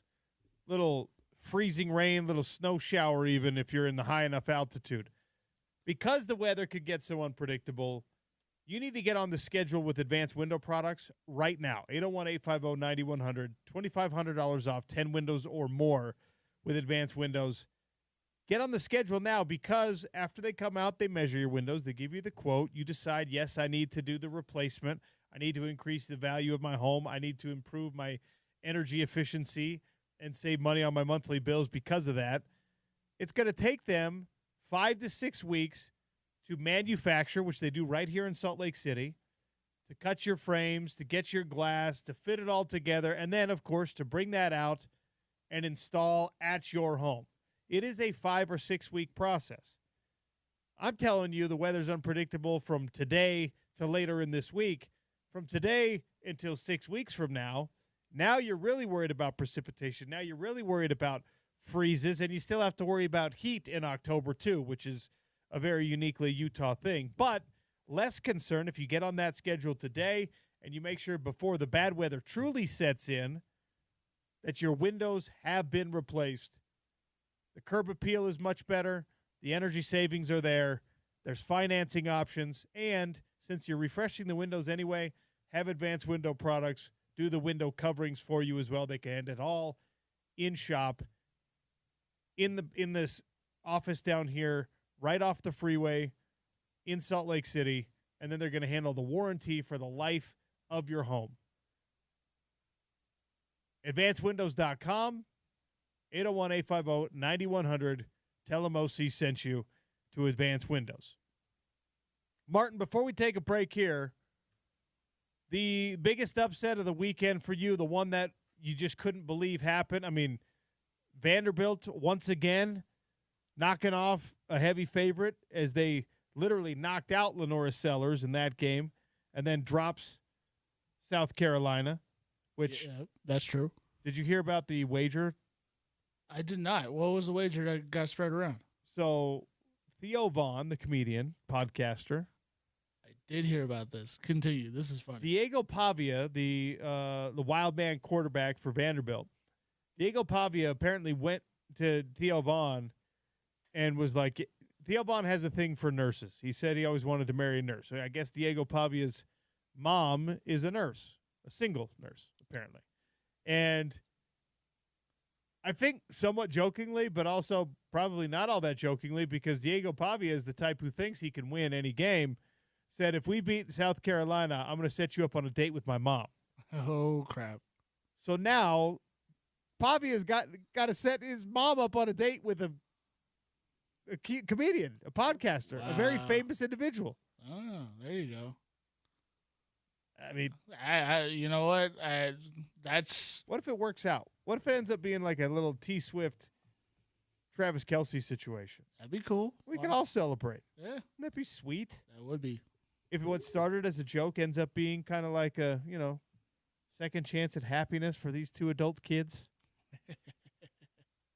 Also, it's crazy because I think Theo Vaughn is like around my age, and he's in the right age to be dating the mom of someone who's a college football quarterback right now. That is,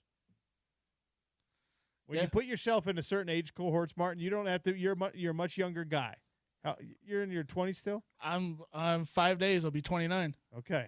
See, you don't have to worry about any of that yet.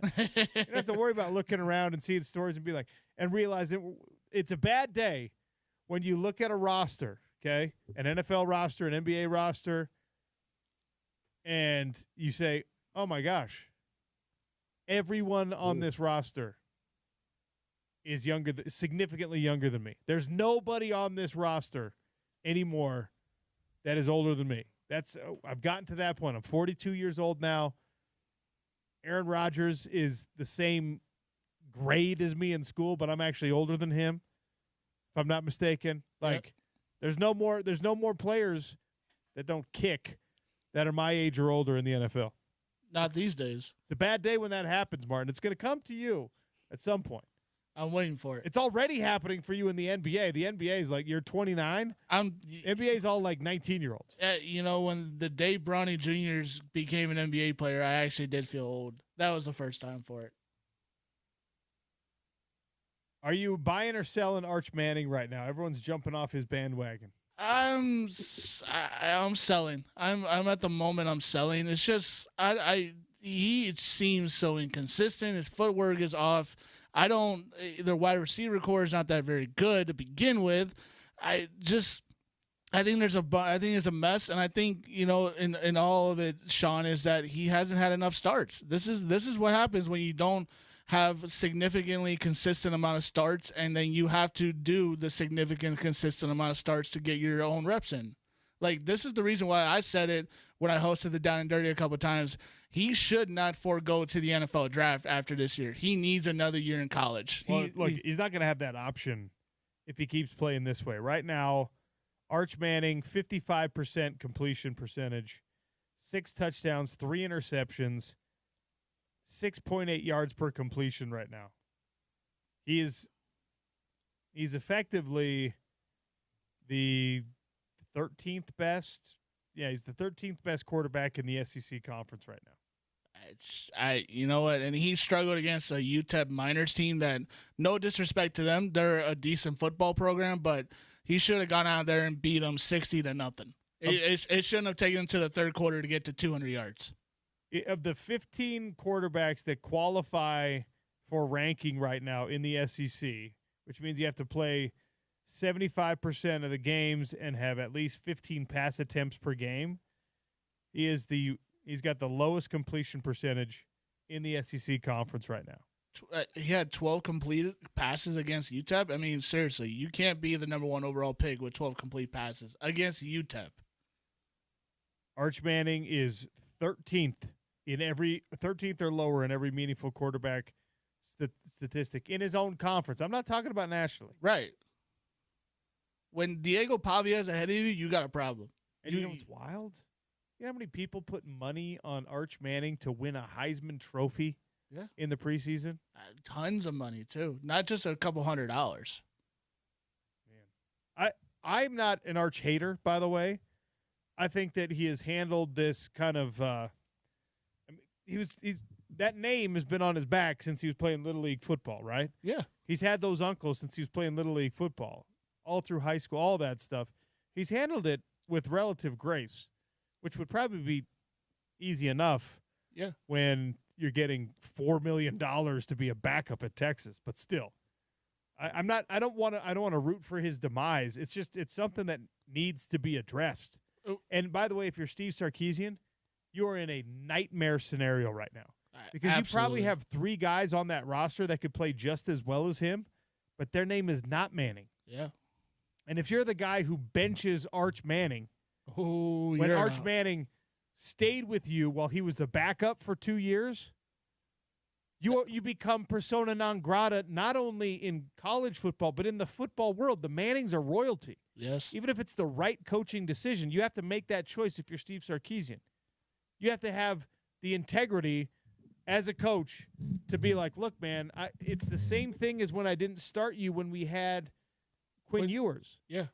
You're not playing like I know you're capable of playing. If your name was anything else, you would be benched. I got to do it, right? And his uncles and his dad and his grandpa probably would understand that. You know who wouldn't, though? 51% of college football fans. Yes. Or even worse, there'd be a loud enough groundswell of people saying, yes, do that. And now you've potentially shattered the confidence of a talented player. So, I don't know. It's an ugly situation right now in Texas. Man, Martin has done a good job of reminding me I need to stay on clock, and I have abused that. We're heading into hour 3. You're listening to the Sean O'Connell Show on Utah's #1 sports talk, ESPN 700 and 92.1 FM.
877-353-0700 at Real OC Sports. Tell me how you're feeling confidence-wise that as Big Noon kickoff comes in this Saturday, Utah is going to get the win over Texas Tech.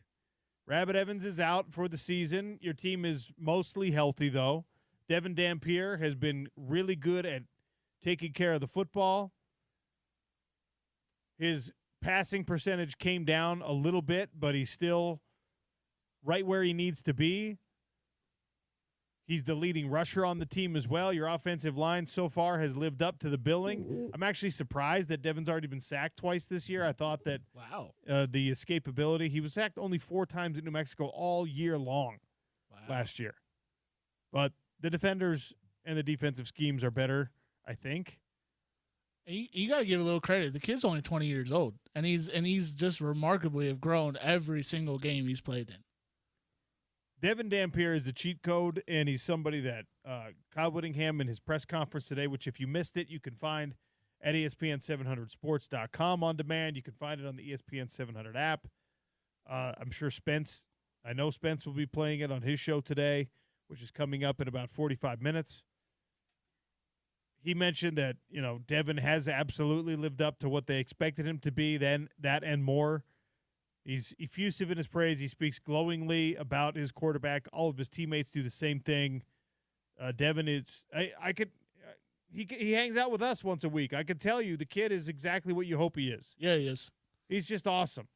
So, how confident are you? I put the poll question out at Real OC Sports that it's a win and you stay undefeated as Big Noon kickoff comes into and then, of course, out of Salt Lake City.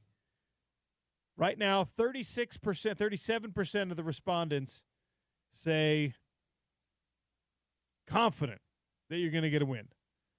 58% say that this one is 50-50. Okay. 3.9% say all hope is lost, and 1% say this is a sure win. That 1% is a BYU fan. I'm betting you on that one. This 1%, by the way, is I think indicative of what we've seen the last 2 years. If I was asking this question in 2023 or 2024, people would be like, this is a sure win. Texas Tech's got nothing for us. Are they a good team? Yes. Are they a talented team? Absolutely they are. Are you confident? 877-353-0700 at Real OC Sports. I'm confident, but all the penalties scare me. Tech is one of the teams that can make you pay for it. That is a really excellent observation.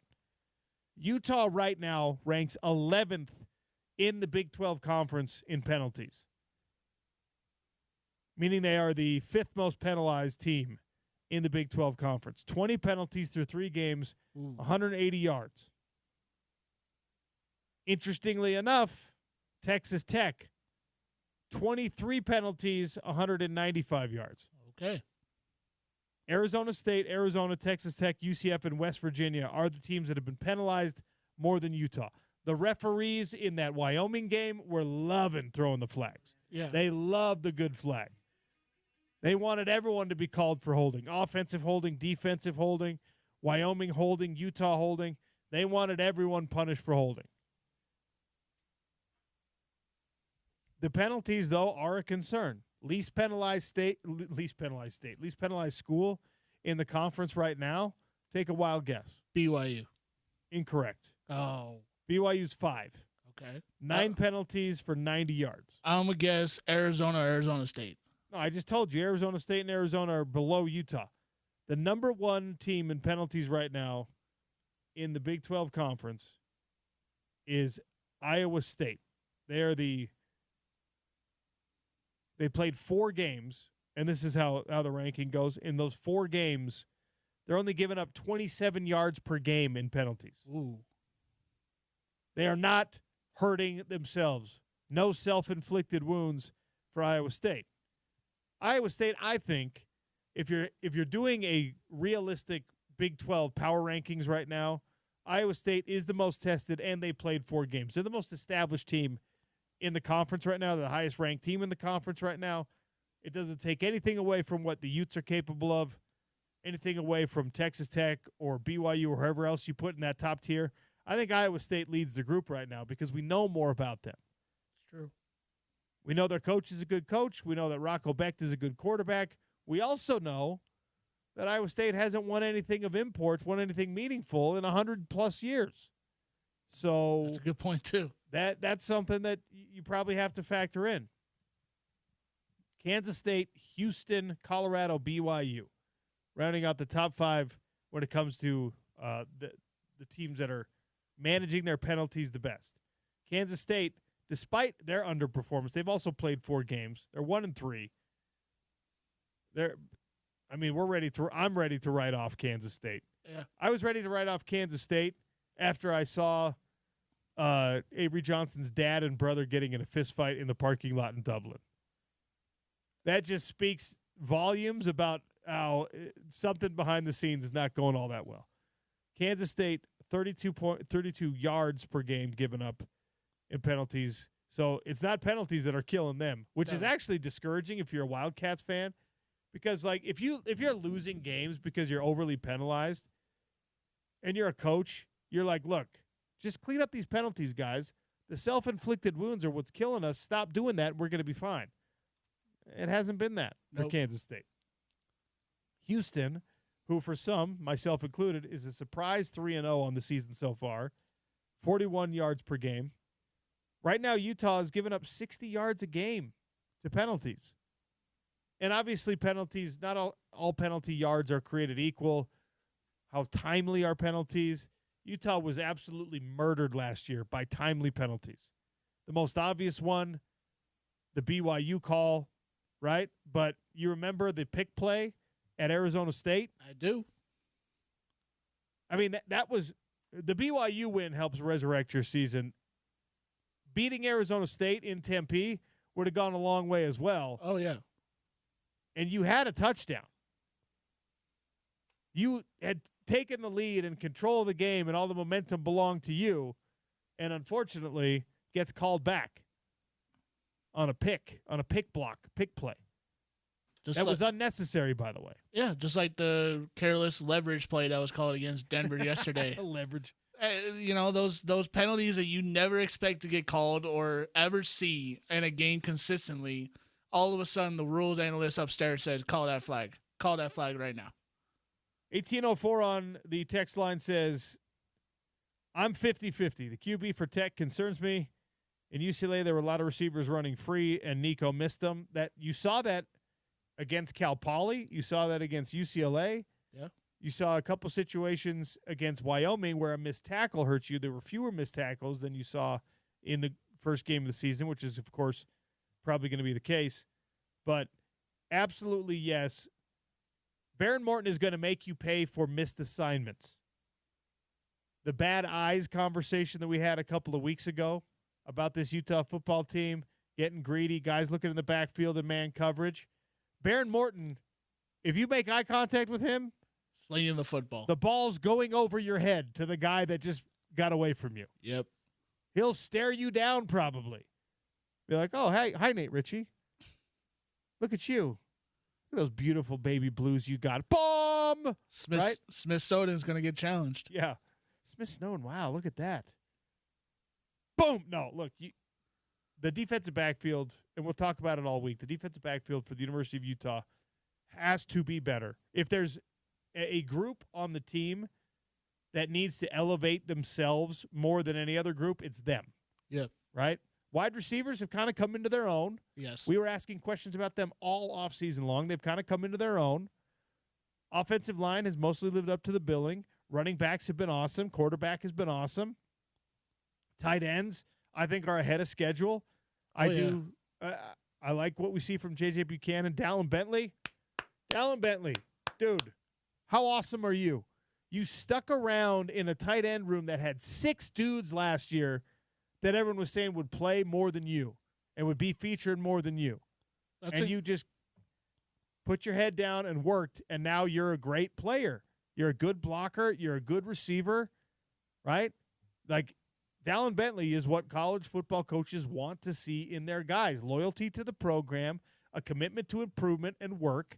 So if there's any individual position group that's got to elevate itself in order to be prepared for Texas Tech and to beat Texas Tech, it is defensive backfield number 1. I guess kicking game Yeah. You could get, but that only counts like 8 plays a game. So True. 1853 drives that point home on the text line. Concern against Texas Tech is their secondary. They've been able, each of the non-conference teams we faced have been able to get over the top. We have struggled to do the same. Texas Tech is going to get behind you a couple times. They've got this guy. I'm going to talk about him a lot this week. Have you watched this Coy Eakin, number 3? He's for fast. Texas Tech. He's fast. He's fast. He's 6'2". He's a ginger. All right? He's a terrible combination of all these things that you just can't root for right now. He's this tall, athletic, cocky ginger that is also a really dang good football player. Imagine if Austin Collie was a ginger. That's this guy. All right? In fact, we might just call him Ginger Collie instead of giving him like the real. Coy Eakin is a good player, man. That's a good nickname. He is a redheaded, freckled Austin Collie. You got to be ready to go against that guy. You're Smith Snowden, you're Scooby, you're any of the assortment of defensive backs that have to, at some point, hear your name called against Coy Eakin. He's going to run past you. And guess what else he's going to do? He's excellent in yak. He's a physical player. You don't give him enough respect probably because he's 6'2", like 198. He's not this like DK Metcalf build. He's a decent sized guy. Right. He has stiff-armed his way to like 3 touchdowns already this year because people think, oh, here's the catch. I'm going to do that thing where I just kind of wrap you up, wide arms, wrap you up, and we just live to play another down. And he stiff-arms people in the face. He stiff-arms them in the chest. He shoves them backwards. And he's like, I'm going to keep running. You hang out here. You must have been watching some Derrick Henry highlights and working in the gym, man. You gotta have that arm strength to do that stuff too. He knows the leverage point and he forces it on the tackler. And some defensive backs, thankfully Utah doesn't have a lot of these guys. They don't recruit a lot of these guys. And if they do accidentally recruit these guys, most of them don't make it onto the field. There are defensive backs that Texas Tech has faced right now where they're just turning it down. They don't want to tackle. DBs that don't want to hit, can't stand them. Utah doesn't have those guys. So this Coy Eakin guy, again, though, he's doing this to Oregon State, who's bad. Yes. He's doing this to Arkansas Pine Bluff. Isn't that the other team they played? Yeah, that was. Yep. Bad. Yes. Right? We don't really know what either of these teams is capable of when facing itself. Now, Devin Dampier, in last week's conversation, I asked him, like, are you surprised by anything? Is this what you expected? And he kind of joked. He's just like, man, when you're going up against your own defense, you don't know. You think they're good and you think you're good, but what if you both suck? Well, we know that Texas Tech doesn't suck. We know that Utah doesn't suck. But that's pretty much all we know. We know that these two teams can impose their wills against inferior competition. What happens when you're facing a twin brother? What happens when it's you versus you? What happens when the talent disparity doesn't exist? The physical size disparity doesn't exist. Look, John Henry Daly, 5 sacks so far this year, leading the nation right now. I will mention that. My pledge to you, Utah fans, I will mention that on every show this week. I'll mention that as long as John Henry Daly is leading the nation in sacks, or even the conference in sacks. I'll say his number. I'll say his name every day that I do the show because I want Sack Lake City to be back. He can be elected the mayor, okay? 5 sacks through 3 games. He's a hell of a player. 6.5 tackles for loss through 3 games. Also tops in the Big 12 Conference right now. Jackson Benny, 2 picks. Should have had 4. That would make him lead the nation if he had pulled down those other 2 against Cal Poly, right? These guys deserve all the accolades that they're getting. These guys deserve the conversation that it surrounds them. But is it going to be the same when it's Baron Morton throwing the football, Baron Morton trying to avoid the tackle, Baron Morton saying, my mental clock says 1,001, 1,002, 1,000, got to get the ball out. Yep. Right? And when the guy standing in front of you trying to block you is 6'8" and 330 pounds. That's what Texas Tech has in their offensive tackles. Now, I'm a believer that this Utah football offense and defense has left a few bullets in the gun. They have left some things unexploited. Okay. They haven't shown everything yet. They've shown a hell of a lot, but I think that even these individual players, consciously or subconsciously, are like, all right,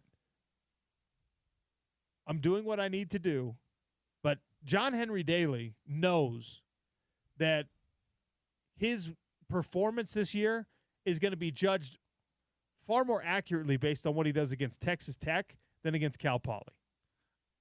I got a question for you. So with this matchup, with us talking about, Utah and it's in Texas Tech with his numbers and all that, how confident are you that Utah can stay in a gunslinging game with the Red Raiders? Because if the defense can't hold up, we're talking about the secondary having problems. This might get up to a Notre Dame, Texas A&M 42-41, 35-34. You know what I've seen multiple times already this season from Utah that gives me a lot better feeling about that?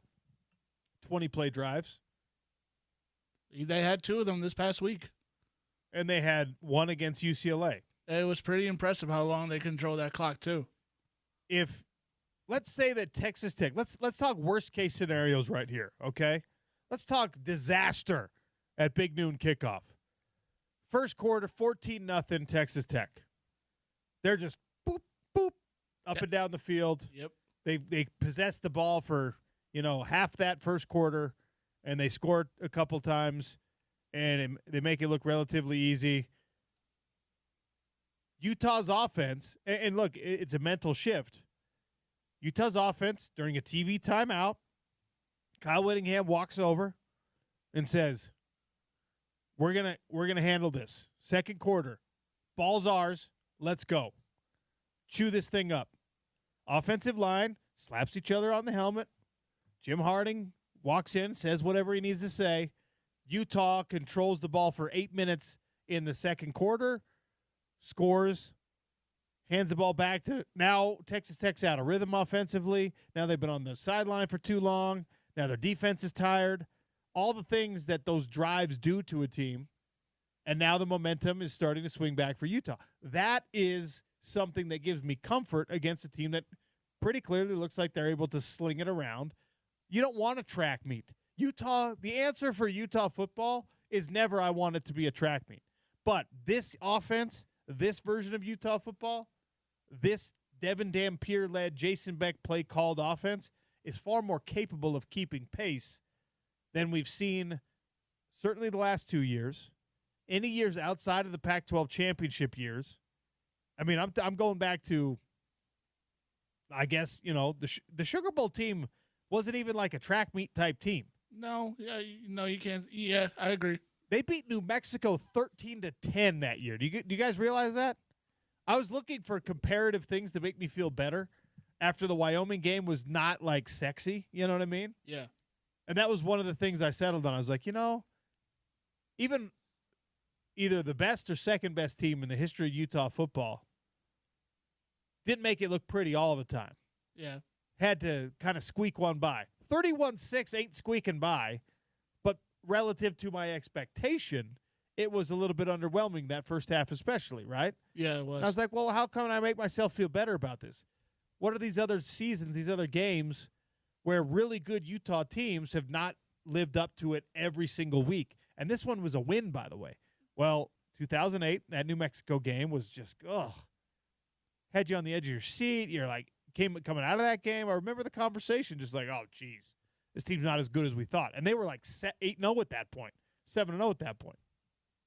Guess what? They were as good as we thought. They just didn't have the perfect Saturday.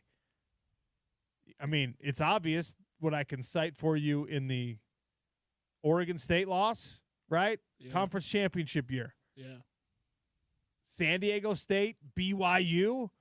BYU last year, yeah. You remember how dismal we were? Just like, oh my gosh, this team started 1-2. We were doing the emergency chancellor's meeting at Clemson situation. Yeah. And then Charlie Brewer got sat and everything got fixed. So I'm confident that this Utah team can handle whatever comes their way against Texas Tech. but it's a confidence that is based on speculation. It is a confidence that is based on extrapolation. I'm saying, all right, that defensive front, this linebacker group is not really letting people get loose. I think that you're going to be okay. I think that you're going to pressure Baron Morton in a way that he hasn't been pressured, and that's going to change his performance. I think that your offensive line is going to be able to do to Texas Tech's defensive line what they've been doing to everyone else. Probably not for 300 yards in the game, but for like 220. Yeah. And I say, all right, so that I think leads to a win. But again, it's all projection. It's not, I've seen this against elite Power 5 talent, and we'll see how it plays out.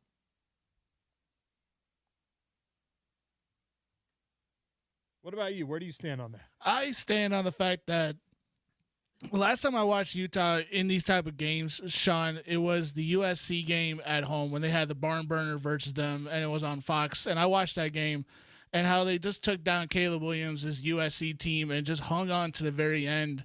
I think that's the type of game they're walking into this week with, is that they have to show that, they mentally, more than just physically, have to prove that they can withstand momentum swings like you mentioned, and I think if they can stay within the game, if halftime is 28-21 or 21-14, I'm going to take Utah in that second half. They're going to be mentally stronger than I think a lot of people think they're going to walk into this game.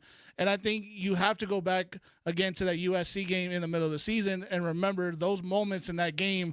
Though they had Utah had moments swing back in their favor when USC was scoring and they walked away with a win still in that game. And I think Utah needs to take those little memories and implement them into this week and say, hey, we've done this before. We can do this against this team like what we did against USC. We had a great text. I'm not going to read the whole thing, but effectively, and I think this is maybe the most important point to make about a Texas Tech matchup, that if the talent washes out, right, their talent and your talent matches up, it becomes a coaching matchup and it becomes a culture matchup. And Utah should have an advantage in both spots. Yes. Joey McGuire is unproven at a level that Kyle Whittingham does not have to answer for anymore. No. Jason Beck has given me a ton of confidence in his ability to problem solve. Morgan Scalley, we've got a decade plus of his time. I mean, we got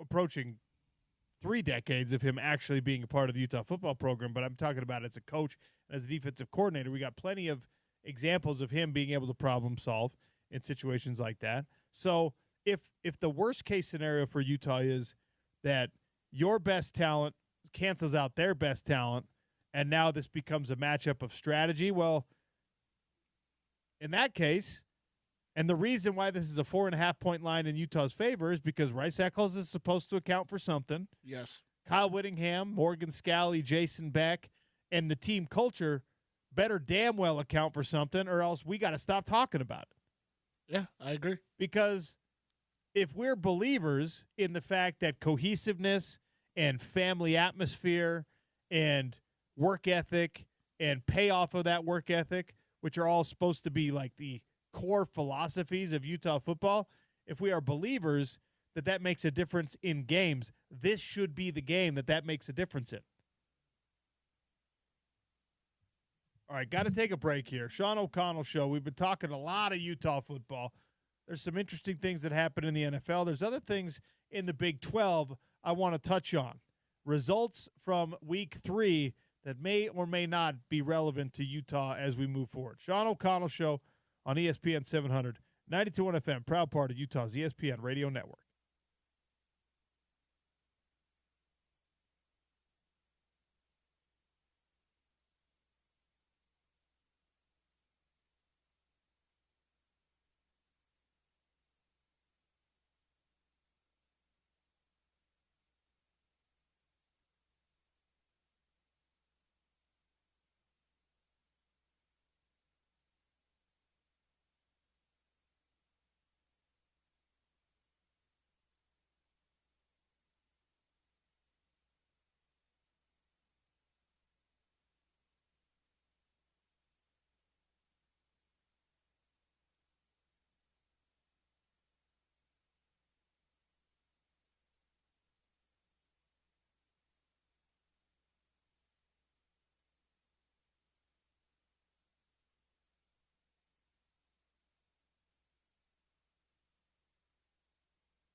All right, we're going to talk all week long about big noon kickoff coming to Salt Lake City, Texas Tech, Utah, 10 a.m., right here on your home of the Utes, ESPN 700 and 92.1 FM. Monday night doubleheader happening in the NFL. We are in the thick of things in football season. The non-conference opportunities, as we spoke about with Ari Temkin, have mostly evaporated for the Big 12 Conference. There's a couple more. Tulsa against Oklahoma State, doesn't really matter. SMU, TCU kind of does. North Carolina, UCF kind of does. The rest, BYU, East Carolina, I suppose, also does. Colorado, Wyoming, I don't think really matters to most people here. The results from this last weekend that interested me the most when it came to this Big 12 Conference, Houston might be good, guys. It might be good. Now, much like the conversation around Utah and Texas Tech and everyone else is, we don't know yet, but Houston has started the season 3-0. If we had done a preseason poll this year, Houston would have been near the bottom. They would have been hanging out with UCF in Arizona. Arizona also 3-0, and they just beat Kansas State. And Kansas State would have been near the top of a preseason poll. Absolutely. They're having their Oklahoma State year. They're having their Utah year. Yeah. Where everyone's just like, what's going on with you guys? All right, Arizona, 23-17. Iowa State, as we've talked about, looks good. They're 4-0. Utah looks good. Texas Tech looks really good. Baylor looks good. Now, Baylor has the SEC loss that we all wish they would have won. From a conference perspective standpoint, that's important. Ari alluded to this. West Virginia, I was ready to write them off. They lose their best receiver. They lose Jaheim White as well, the running back who was a projected preseason all-conference player for the year. Week 2, those guys are gone, not available. Backyard brawl, rivalry game, West Virginia-Pittsburgh. I don't know. Pitt's not great. No. But you beat your rival without 2 of your best players in overtime. There's some fight in the Mountaineers of West Virginia. That's Rich Rodriguez style football, man. He just keeps fighting. He just never quits. Why is that relevant? Well, because Utah's got to go there after this big emotional whatever type game you have against Texas Tech.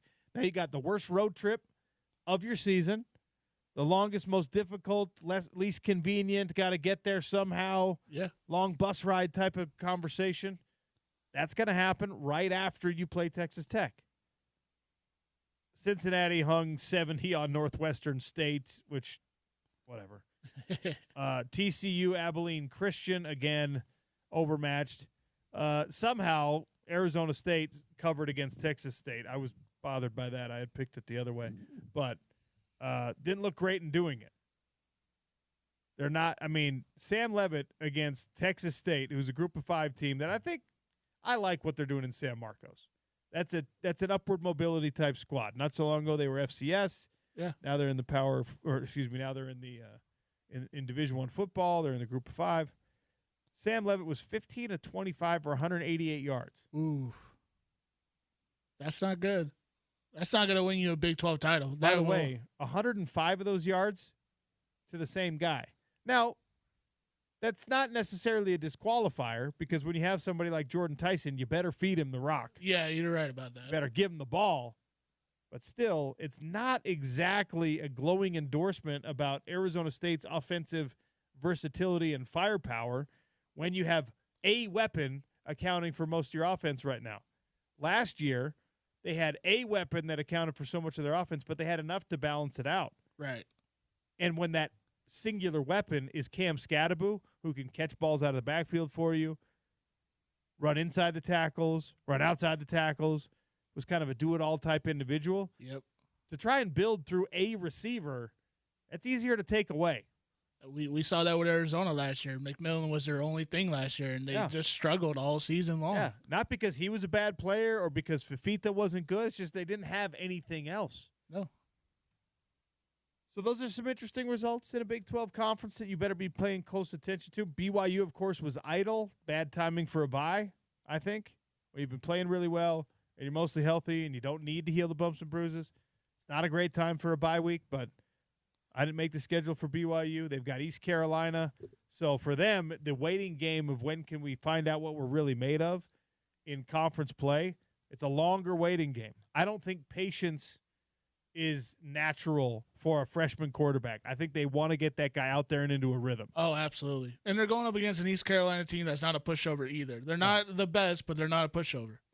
Yeah, I don't know how threatening East Carolina truly is because I don't know how they score against that BYU defense. It's going to be BYU's tough. defense, man, they're legit. Yeah. They're scary. Zach Kelly he's called that for a reason, man. I just don't know how much offense BYU is going to be able to generate with Bear Bachmeier. I'm not writing them off by any stretch of the imagination, but it's truly a question. All right, one last segment to come on the Sean O'Connell Show. I'll give away. What do we have to give away today? We have tickets. We have a gift card. I think so. Let me look at it. I don't know off the top I'm of my going to head. ask you a trivia question. We're going to give you something, even if it's just like, I don't know, Martin will give you his hat. ESPN 700, 92 FM, proud part of Utah's ESPN radio network.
Sean O'Connell Show, wrapping things up here.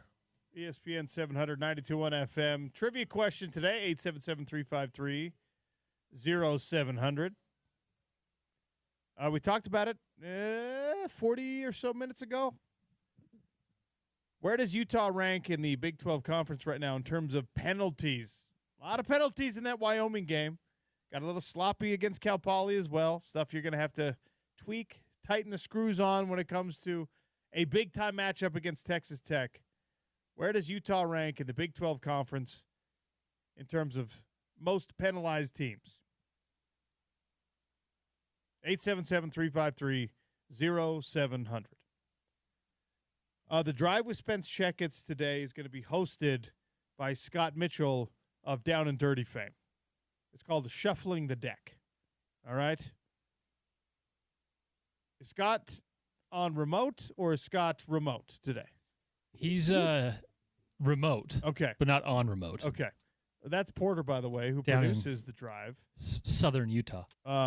Martin had to go over, and Martin is wearing like 3 different hats today, so I appreciate Martin helping us out on the show.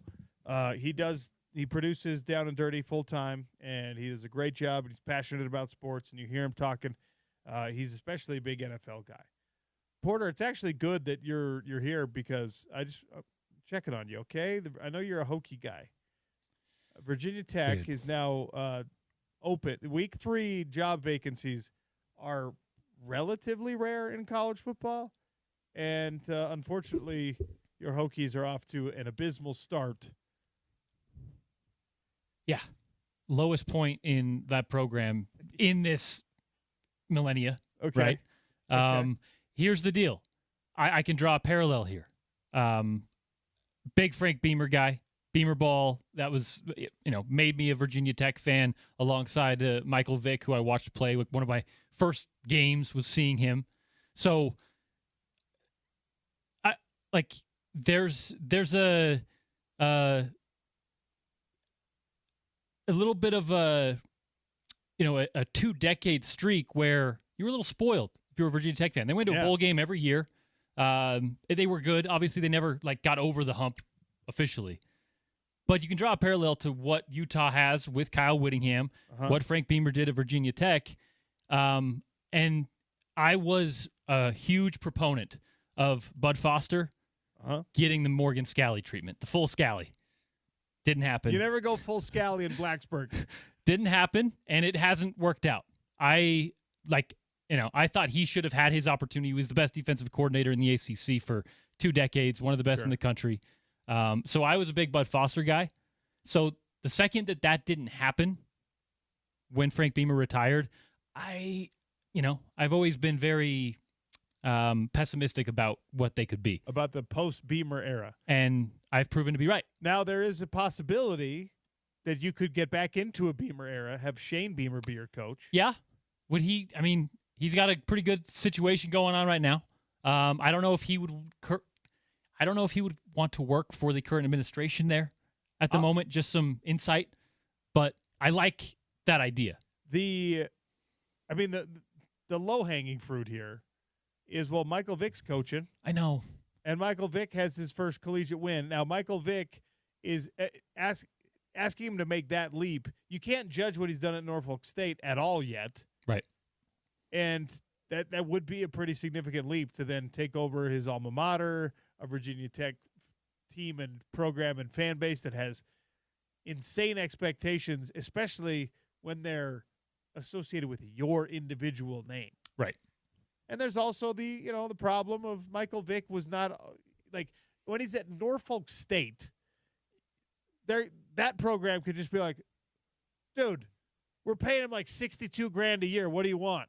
There are plenty of people who are like, Michael Vick does not deserve to be in a forward-facing public, I'm the leader of young men type job at this level anymore.